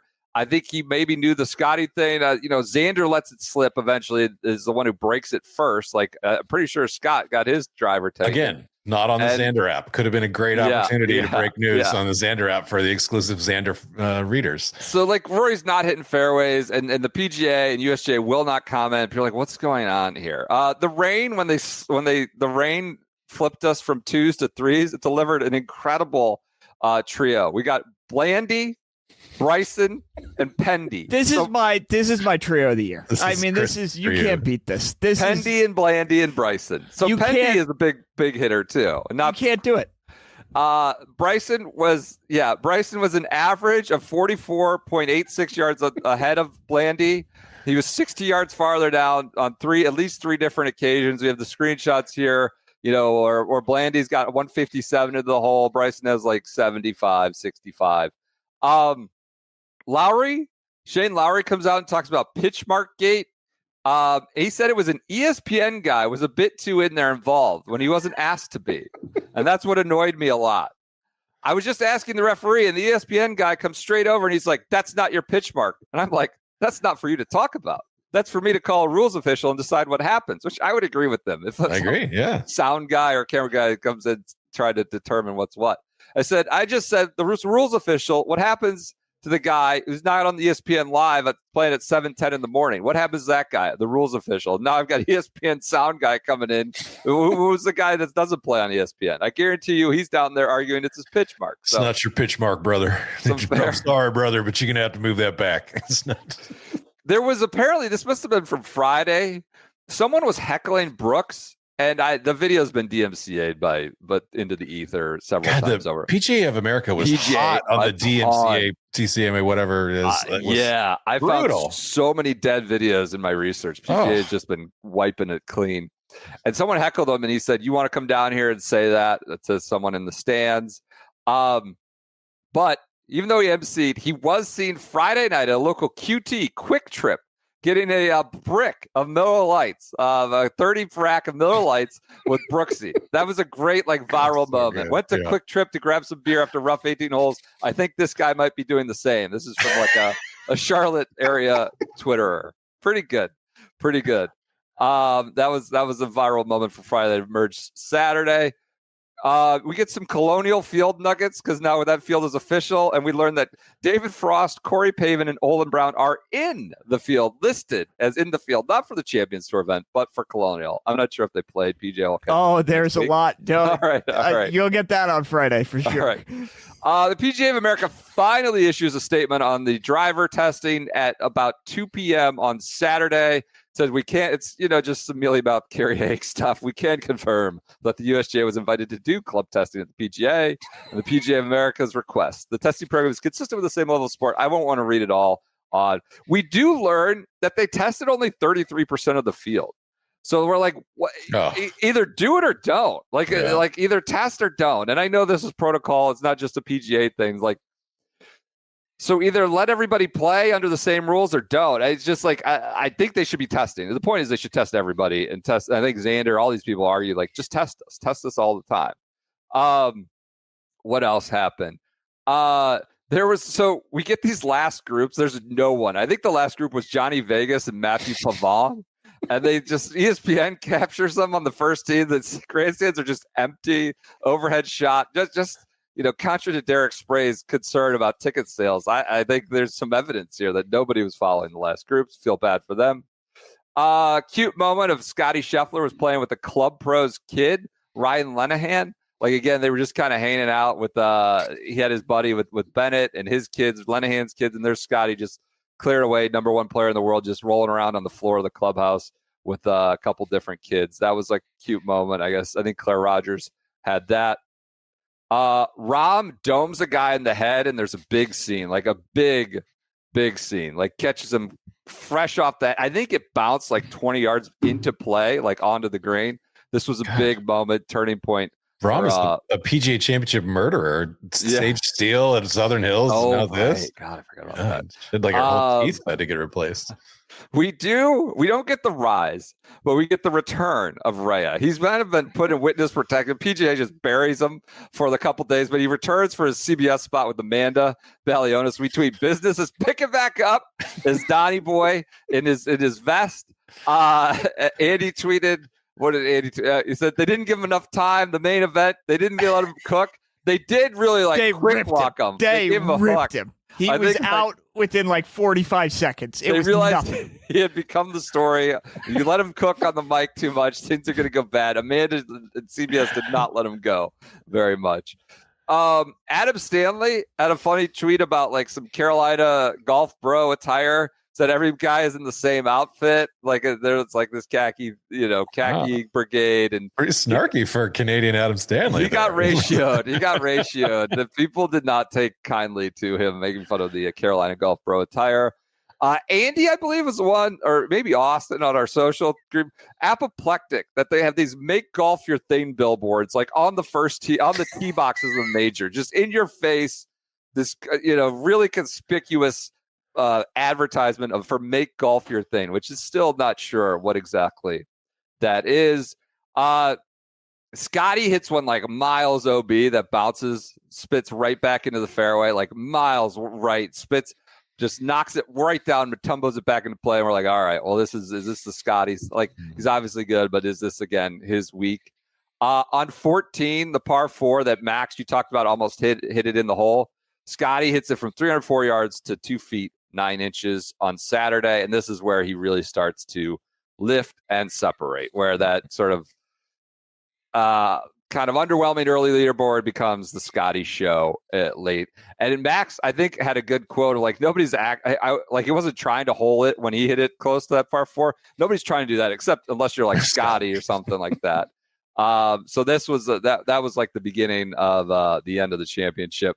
On 17, just hits an absolute perfectly proper shot into 17. Saturday was kind of hard. It was much harder. You still had a little bit of latent residual mud balls. Wind picked up. They put some interesting pins out. 17 was challenging. He did. Then Scottie hit it in a divot, I believe, on 18, and this prompts much sirens from Andy and all that the fair police should be able to remove it from divots. So Quail shows a little bit of punchback on Saturday, and Scottie just obliterates it. Low round of the day was 65. Well, there were, I think from the newsletter, Sergio and Ben On shot 79. 50 players were over par. This is after the cut. So 50 is a majority who made the cut. We're over par. Scottie goes and shoots 65. Let me find a few other nuggets. Bryson at one point took the solo lead around 5:20. And 2 hours later, he was 6 back. So Bryson hit it in the water at 17. He was one of only like 2 or 3 people that hit it in the water on 17. Remember he tried to hit like a 9-iron, like 240 yards or something. I mean, not that his 9-iron is the same as other people's 9-iron, but it was like such an insane. He was like looking at his club, being like, "What? How does that not get there?" Yep. And it was this remark. I'll get to him, and he blames his equipment a little bit. Scheffler played his final 5 holes in 5 under par, including on one of the most difficult 3-hole closing stretch in major championship golf. He gained more than 5 strokes on the field. He gained more than 5 strokes on the field in 5 holes, just taking the tournament by the throat. And again, it was 5 p.m. It was Bryson, Rahm, and Scottie were tied for the lead, and everybody's like losing their mind. This is awesome. And then like 2 hours later, Scottie goes 500 through his last 5 in tougher conditions. And it's that. And then there's this great image in scoring. He was playing with Siwoo Kim, and Siwoo has this like 1,000-yard stare. Like, what did I just watch those last 5 holes? Siwoo's just like hat off, hair like kind of flustered. Bryson, again, like I said, inexcusably, like just totally inexcusably hits it in the water on 17. I think there were only 2 in the water all day. And he was asked about like his slip-ups coming home. I read this aloud on the Saturday live show, I believe. And he basically said he hit every shot great, but that like other outside forces made it not great. He goes, I'm 3 back with 1 round to go in a major championship, so I can't complain too much. You can always ask for more. You can always try to be a little greedier out there. 16 didn't feel like I played that hole terrible. Just hit the tee shot a little farther right because I knew the wind was hauling down off the right. I could have hit it through the rough and pushed it out to the right. I hit it exactly where I wanted to hit the second shot. I hit a great 3rd shot, a good 4th shot. It just broke more left on that putt. 17, I hit a great 9-iron, exactly the way I wanted to. The wind just pumped it. Nothing I could do. Wind flip from me just neutral off the right. It said then on 17, I hit a great shot on 17 again. It just made a dumb double. So that's 17. There have been 2 balls in the water. He hits the 3rd. He said he hit a great shot, and it was just a dumb double. Some other forces created that. And then on 18, I hit a great 3-wood. I just needed to aim it more left. Well, like, I mean, it's all these elements of Bryson. He's just sort of like flabbergasted. I actually hit a great shot out of the bunker, he added. It went in the bunker. I hit a great shot out of the bunker, right on my target line, and the wind just turned into me again. It was just a tail of the wind going into me instead of downwind. It cost me 3 shots, and that's what happens at Quail Hollow. So I think he used the word great like 5 times, good, right on target, like nonstop, but there he is, 3 shots back. You just say something, Kev? Sorry, I didn't want to. Okay. At Scheffler's win probability, so Bryson sort of spits the bit coming in. Scheffler goes ham. At 550, his win probability, this is from No Laying Up, was 23%. 90 minutes later, it was 77%. So 90 minutes, like that was the deal. Saturday night. I kind of had forgotten about this, if I'm being honest. I'd forgotten that this was when he took control. Now, he would slip up on Sundays. We'll get to in a minute. On the Mudball discourse, which just kept going and going. Theses were being written on Mudballs. His doctorates were being handed out about Mudball discourse. Bamberger talked to Patty Harrington, and Patrick Harrington, who was playing this week, said, generally when I've got mud on the ball, I'm playing the most conservative shot I can play. If the mud is at the ball at 3 o'clock, I play the ball go left. You're going to catch mud on the face of your shot, it's going to take spin off it. Got a long second shot, there's mud on your ball. Sometimes just hood the club and hit something along the ground to the front of the green, and that will clean the mud off the ball. Similar to what Victor said. It's a different kind of skill. Calls it a skill, playing mud balls, but it's part of the skill of the game. It's like playing in bad weather. 50% of these guys are going to give up in bad weather. Of the remaining half don't know how to play in bad weather. So now you only have to beat 1/4 of the original field. So very different view from sort of the mud ball complainers, of which was Scottie Scheffler, who beat the piss out of everyone this week too. So he also went and did it. We finally, like, Bob Herrig and others, like the PGA of America said it would not be commenting on this. Where's the comment? Just the lack of transparency became a big thing Saturday morning. And then they get the 2-hour delay. Like, I think that's why they're like, look, we just got to put out some boilerplate stuff. All right, we go to Sunday. Scottie Scheffler leads 11 under. Harris English is 6, and Bryson DeChambeau is 6. Davis Riley is 6. Pendy, Vegas, and Poston are all 5. Rahm is not in that group. Brian Harman on Scottie. I wouldn't say they were resigned the field, but they were like, all right, he's 5 up. He's the best player in the world. Brian Harman said, it's like he's got a time machine and he goes forward in time and knows exactly what the wind is doing and lands the ball just right. I thought that was kind of that's a good quote from a peer being like, I believe that was to Marty Smith. Shout out to Marty Smith, who gets the guys talking occasionally. There was a lot of Marty. Tell me about that time machine, brother. I love Marty. If you listen, I love you. Yeah. So it's one of these things where like Homa's like, I won't try to hit it there unless you're Scottie. Harman's talking about like he's got a time machine and can tell, like, again, Saturday was tough conditions where he goes 5 under through 5. There's this sort of, I don't want to say tiger-like presence, but he is the guy looming over everybody. If Scottie does have a time machine, it would make sense. His comments at Port Rush be like, nothing matters really. I mean, like just go forward, backward in time. It's all decided. That is true. ESPN, for reasons that I'm not sure, keeps playing Freebird to commercial break, like nonstop.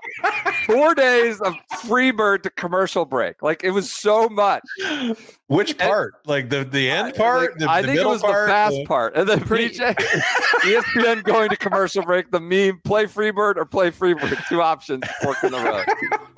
PJ's incredulous about Freebird. He's like, I swear I've heard Freebird solo more times the last 4 days than I had my entire life leading up to Thursday. So much Freebird. I don't know why. Quail being a bird, it was honestly my hypothesis is that they still had the license from the Four Nations face-off when Freebird was the goal song for Team USA, and they still had the license, and they were like, screw it. Yeah. A quail is a bird. People know this song. Here's your bumper for the entire All right, week. folks, we've already cleared this music once for usage. Like we just run it into the ground. That's my conspiracy I'm theory. good digging, PJ. I like that. Weird early moment. Rory hits in the water right of 14, I believe, and a volunteer like throws himself down the side of the bank to fish it out. There are no fans. Like, this is almost closed off. in. Part of the course, and he's just half submerged going for, I think, a Rory. A rare funny tweet from Nuclear Golf Fair. Anything for a Pro V1. Yep. This is a very shotgun start story that came into our orbit. We are learned from sources on the ground that PGA of America is contracted with a memorabilia dealer called The Realist. That's the company name, The Realist. They've enshrined the rake that Johnny Vegas hit a rake on 17 that like nicked the ball like offline onto the green. So now they're attempting to sell this rake at auction. Not clear what the auction proceeds go to. Starting bid was $300 for a rake. And they've got the Realist company. This features a gold OVD authentication. So just Mickey Mouse bullshit. If I must be honest, like trying to sell these various sundry of items that, I mean, nobody's going to remember the rake that Johnny Vegas hit on like Thursday of a random PGA. Where he finished like 12th. Right. So we are just apoplectic about this. And we're just like, what is this service they're offering? Which prompts PJ to do a little more investigative reporting. And we learned that the Realist says they gifted Eric Cole made an ace. So they gifted Eric Cole the flag used on the 4th hole on Thursday, calling it the, quote, first officially authenticated item in PGA history, which whatever that means. But the same flag with that tagline is now up for sale. So did you give it to him? And PJ is on the case. He's like, is Eric Cole selling the flag from his first career hole-in-one? I suppose it's possible. Eric Cole then reselling it? I suppose it's possible, but I wonder why. Were there 2 flags in use? How could both of these be the first authenticated item in PGA history? Wow. Is this just a random rake they found? So this just blows the cover off everything. Get the IRS on the line. Who knows? This is exactly the kind of fraud I've been hearing so much about. You know what? I'm stunned that Ravel didn't get in on this. Yeah. I'm stunned that I had to do Ravel's job for him. PJ apoplectic. He literally is thanking them for the flag, walks away with it. Did they take it back? How could anyone buy this rake and be able to sleep at night? Is what he suggested. Just the PGA doing PGA things. You were on Eric Cole Flaggate forever. That was most of my Sunday. Legitimately. That took me a while to uncover the layers of this onion. Scottie's still out on the course playing. This is when we learned that Xander insinuates that I believe Scott's driver, he calls him Scott. Scott. It's the Xander cut. I believe Scott got popped too and failed his driver. He spoke to the press. All right, so Scottie's out there. He starts it. He's got a 5-shot lead. This is just foregone conclusion, formal march to victory. Well, he's got the lefts going all through the front nine. Remember, he keeps tugging it left. I question, is the chaplain caddying? We've never seen him. He's just struggling. I say, is the chaplain caddying? Andy tweets, I didn't know Scottie was such an AOC fan. He keeps going left. NLU had a GIF about the famous 50-cent pitch, which he's like throws it 30 feet outside on the left. I mean, we've not seen this. Like, Scottie is broken. Is he short-circuiting? He keeps hitting it left, and to that point, he's tied with Jon Rahm by 450 after another bogey on the ninth hole. He and Jon Rahm are tied, and it's just like, whoa. He was 5 clear of not even Rahm, but anyone, and Rahm was further back, and now he's like, is he lost? What's going on? Can he figure it out? Of course, like as is often the case with Scottie, he fixes it. Sort of, he talks through it with Ted. And one of the great hallmarks of his year was like he'd follow a bogey with a birdie, and so that bogey on 9 that leaves them tied momentarily. He birdies 10. I think he birdies 14. It's close. Birdies 15. And it's like au revoir. It's like fixing mid round. Responding from the bogey at 9 with birdie at 10. Rahm, like, completely implodes, but totally excusably, right? He's like playing to win. He's like, all right, it's going to take a miracle to catch Scottie. Like, once Scottie gets like 1, 2, 3 ahead, so he's going for broke on the green mile. And so it was awesome to watch him. He intentionally wanted to go to that left, but Scottie put its pressure on you, right? You're not expecting Scottie to just fold, so like you got to go get it. And so he's like hitting balls all over the yard, just really aggressive. And someone Blue on the board suggested Rahm not being a PGA Tour player means he doesn't have to protect the points, and that's why he's going for it this hard. That's pretty good. I like that. Asked after the round, he goes, he ended up like T8. He was tied for the lead in the middle of the final round, ended up T8. Pretty fresh wound right now, he said. If there's ever somebody that's sitting right here that tells you nerves weren't a part of it, they're clearly lying. It's the main thing we do as a professional sport.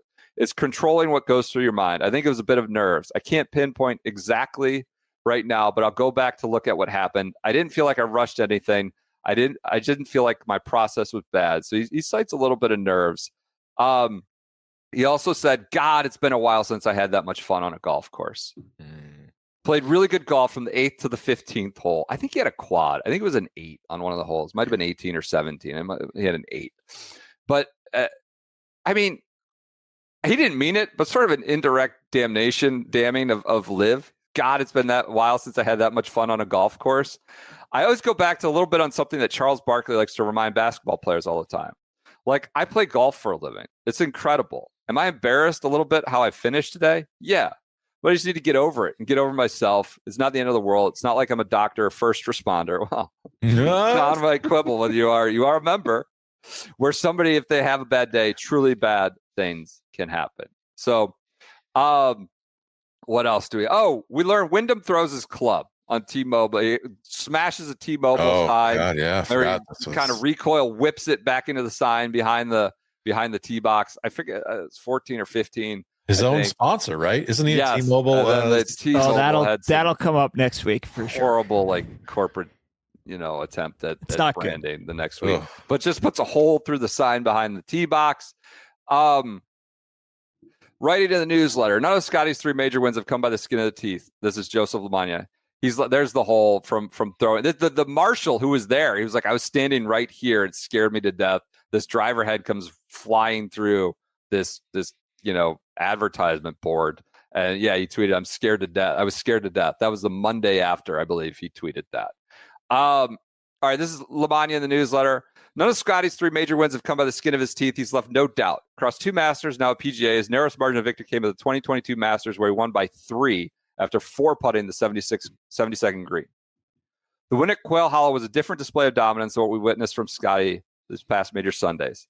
Entering the final round with 3-shot lead, he didn't just come out of the gates flat. He played straight up bad golf, pulled his opening approach shot well left of the green, everybody, by the way, everybody missed the first green. And Andy was like, this isn't like that hard a hole. And he was like, is the first green the hardest green to hit in regulation in golf? Like, what's happening? Is there a force field around there?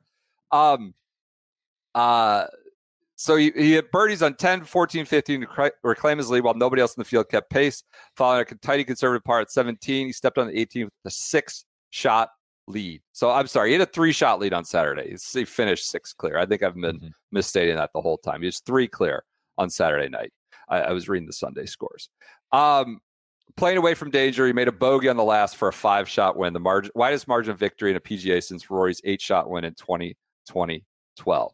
A big breakthrough for a much beleaguered major championship performer. Joaquin Niemann gets a little yellow on the Wikipedia page. His first ever yellow Wikipedia. Backdoor as hell. Backdoor top 10. His first in 24 starts. What else do we have? Oh, Rory goes for what people were calling the trunk slam because he skipped media all 4 days. So he had the Grand Slam, and I forget it's a good name. Trunk Slam. Max Homa adds, I grew up a fan of sports, as so many are, and I always found it really like the interviews and things to be so thought-provoking as a fan to get a little insight.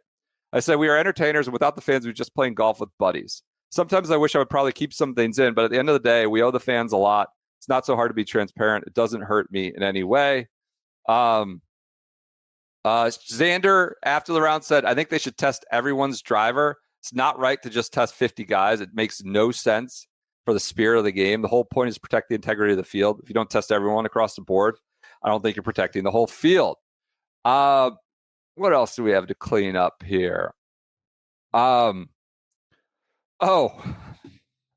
Canada gets absolutely whitewashed.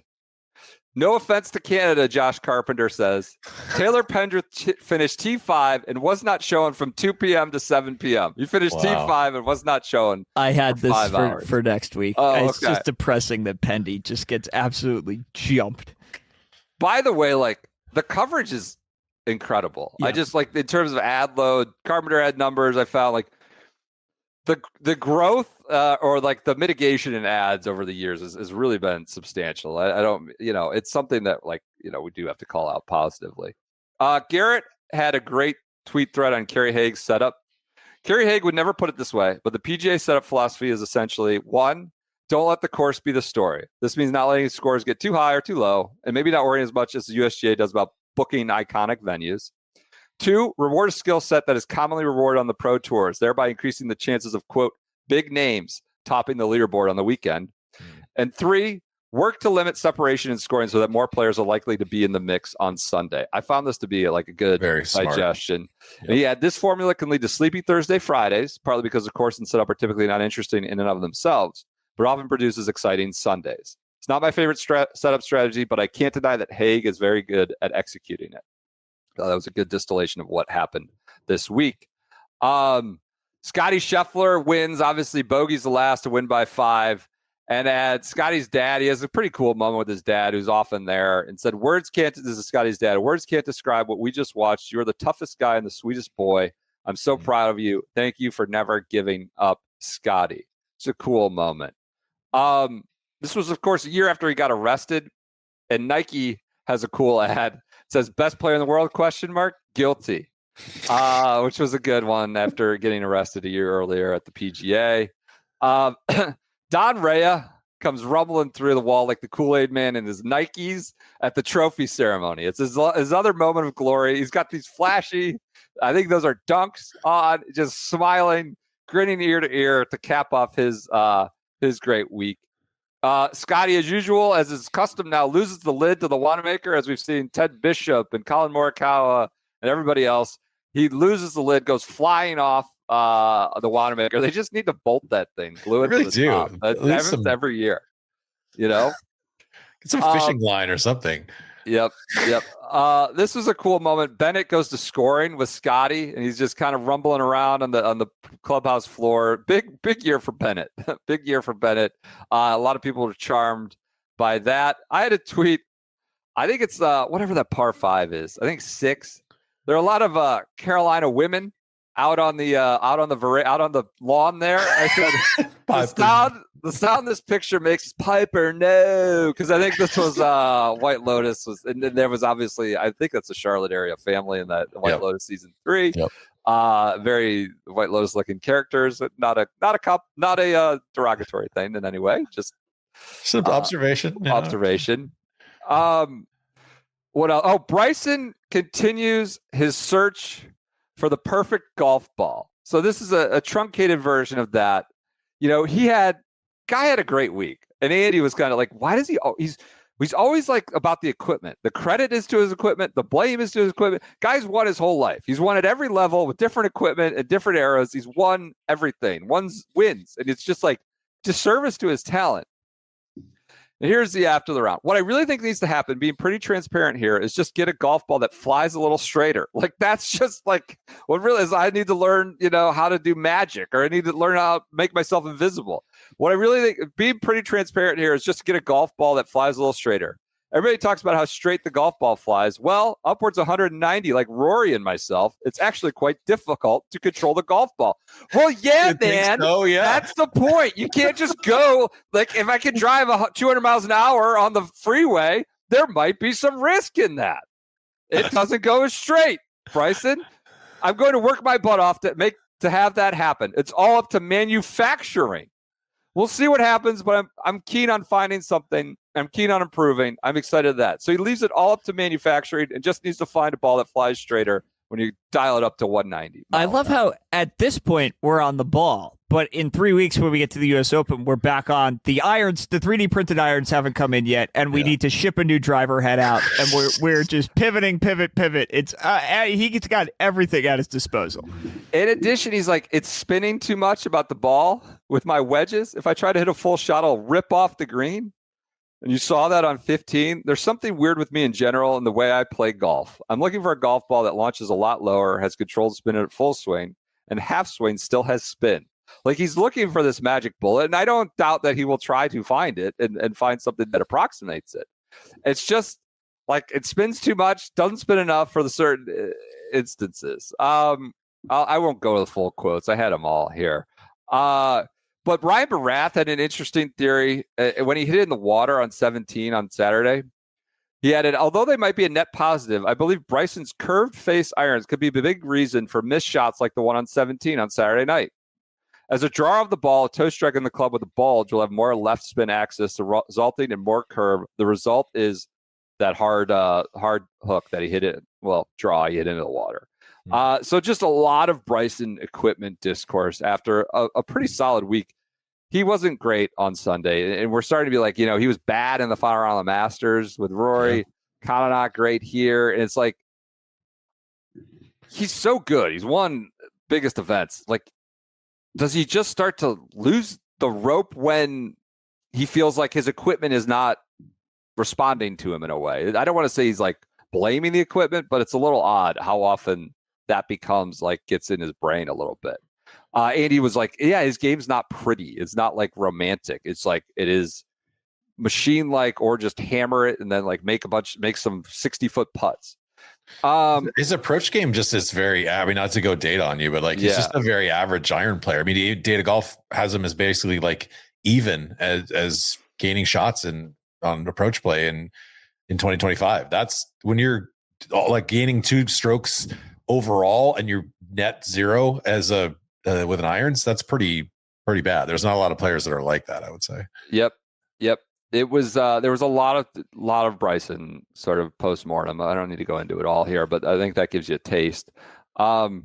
Scottie confirms that his driver was taken from him. He just says, yeah. Did you have to make any change? Yeah. That's all he said. Yep, I made a change. The PJ is just incredibly, this is all happening. PJ is just locked into the Regions tradition. He's like, there are incredible scenes at the Regions in the dark right now. 3 groups on 18 trying to finish. Balls getting run over by carts. Richard Green almost hit the grandstand. Get to CNBC. So everybody else is just we're live. We're this right now, and I'm sitting here watching the TV instead of paying attention. It was the event of the year. I mean, as great as Mexico was, Regions got nothing on Regions. What else? Oh, PGA Tour deletes a tweet. This was nuts. I forgot about this. that said, when in Charlotte, that said, Scottie has more wins since 2022 than the Panthers. He has 15 wins since 2022. The Panthers have just 14. I remember PGA Tour comms, Stuart Moore, went publicly back at the tour account, great to piss off one of our most important markets in Charlotte and the Wells Fargo and all this. And this became deleted. And several people, Tron here preserved it. David Tepper seems like the dude who will now try to buy the PGA Tour just to burn it to the ground for this tweet. Panthers having a good year now. I don't know if I was going to say Bryce but... took this personally. I mean, it's clearly. Yep. They went to. Did I send you the Johnson Wagner clip where he bladed one into infinity? They went to him after. Yeah. Yes, afterwards. but I'm afraid to play it. Okay, all right. Johnson Wagner has an incredible. He cross-hands chips, blades it. I mean, it goes and it runs down the hill. He's trying to imitate Rob. It goes 40, 50 yards through the green and down the hill. In front of the green. Wyndham footage emerged on Monday. You might have that for next week, PJ. Brandel has some spicy takes. This was Rom, Bryson, and Scottie all in the crucible at one point. Brandel goes, it matters where you play to be sharp, to be at your best, to test yourself against the best, which they're not playing against the best week in and week out. Scottie Scheffler is at the highest level. When it mattered most, 16, 17, 18, when you had to hit shots, when you had to control your nerves, when you had to control the rhythm of your golf swing, Scottie had it, Bryson didn't, and Rom didn't. I guess. I mean, Bryson won at Pinehurst. I don't know. But yeah, it's. I have to say the Rom result is so misleading from what he was like. He was going for broke, and he didn't execute, so it is part of the deal. He got punched in the face. So, Wyndham apologizes. Is this for you? Did I go? I'm bleeding into you. We'll do this next week. I have it. We'll do this next week for Colonial. That does it for the PGA. Scottie Scheffler wins. Many people were asking, can he only win the Masters? Is that the only major he can win? This a nice weekend at Quail alleviates it. That's it. Did I miss any assets, PJ, to get everything there? I think that's basically it. All right, that does it for the second men's major of the year. Do we want to keep going to Colonial, or should we just punt? PJ looks scared here. Let's get out of here. Yeah, I think we just need to. I'm kidding. All right, everybody, enjoy your Wednesdays. Thanks to Rory McIlroy. Yeah, you're the real contributor, Rory McIlroy. Surprisingly jumping in there and taking some of our questions about Champions Tour and equipment and golf architecture and all sorts of Masters. That was committing to lunch with the boys, most importantly. You are not going to forget that.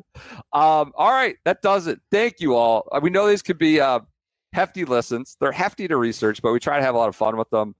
I appreciate all the fun. We've gotten a lot of positive feedback about it. And so that helps. That helps, I would say, when we put all the work into Listen to them over the holiday, Yeah, that's catch up on them when there's nothing going on. That was the origin story of these, is just sit with them through, however long you need. So everybody enjoy your Wednesdays. We'll be back with more baby on Friday. We're only to mid-May. We got a good ways to go. We'll talk to you on Friday.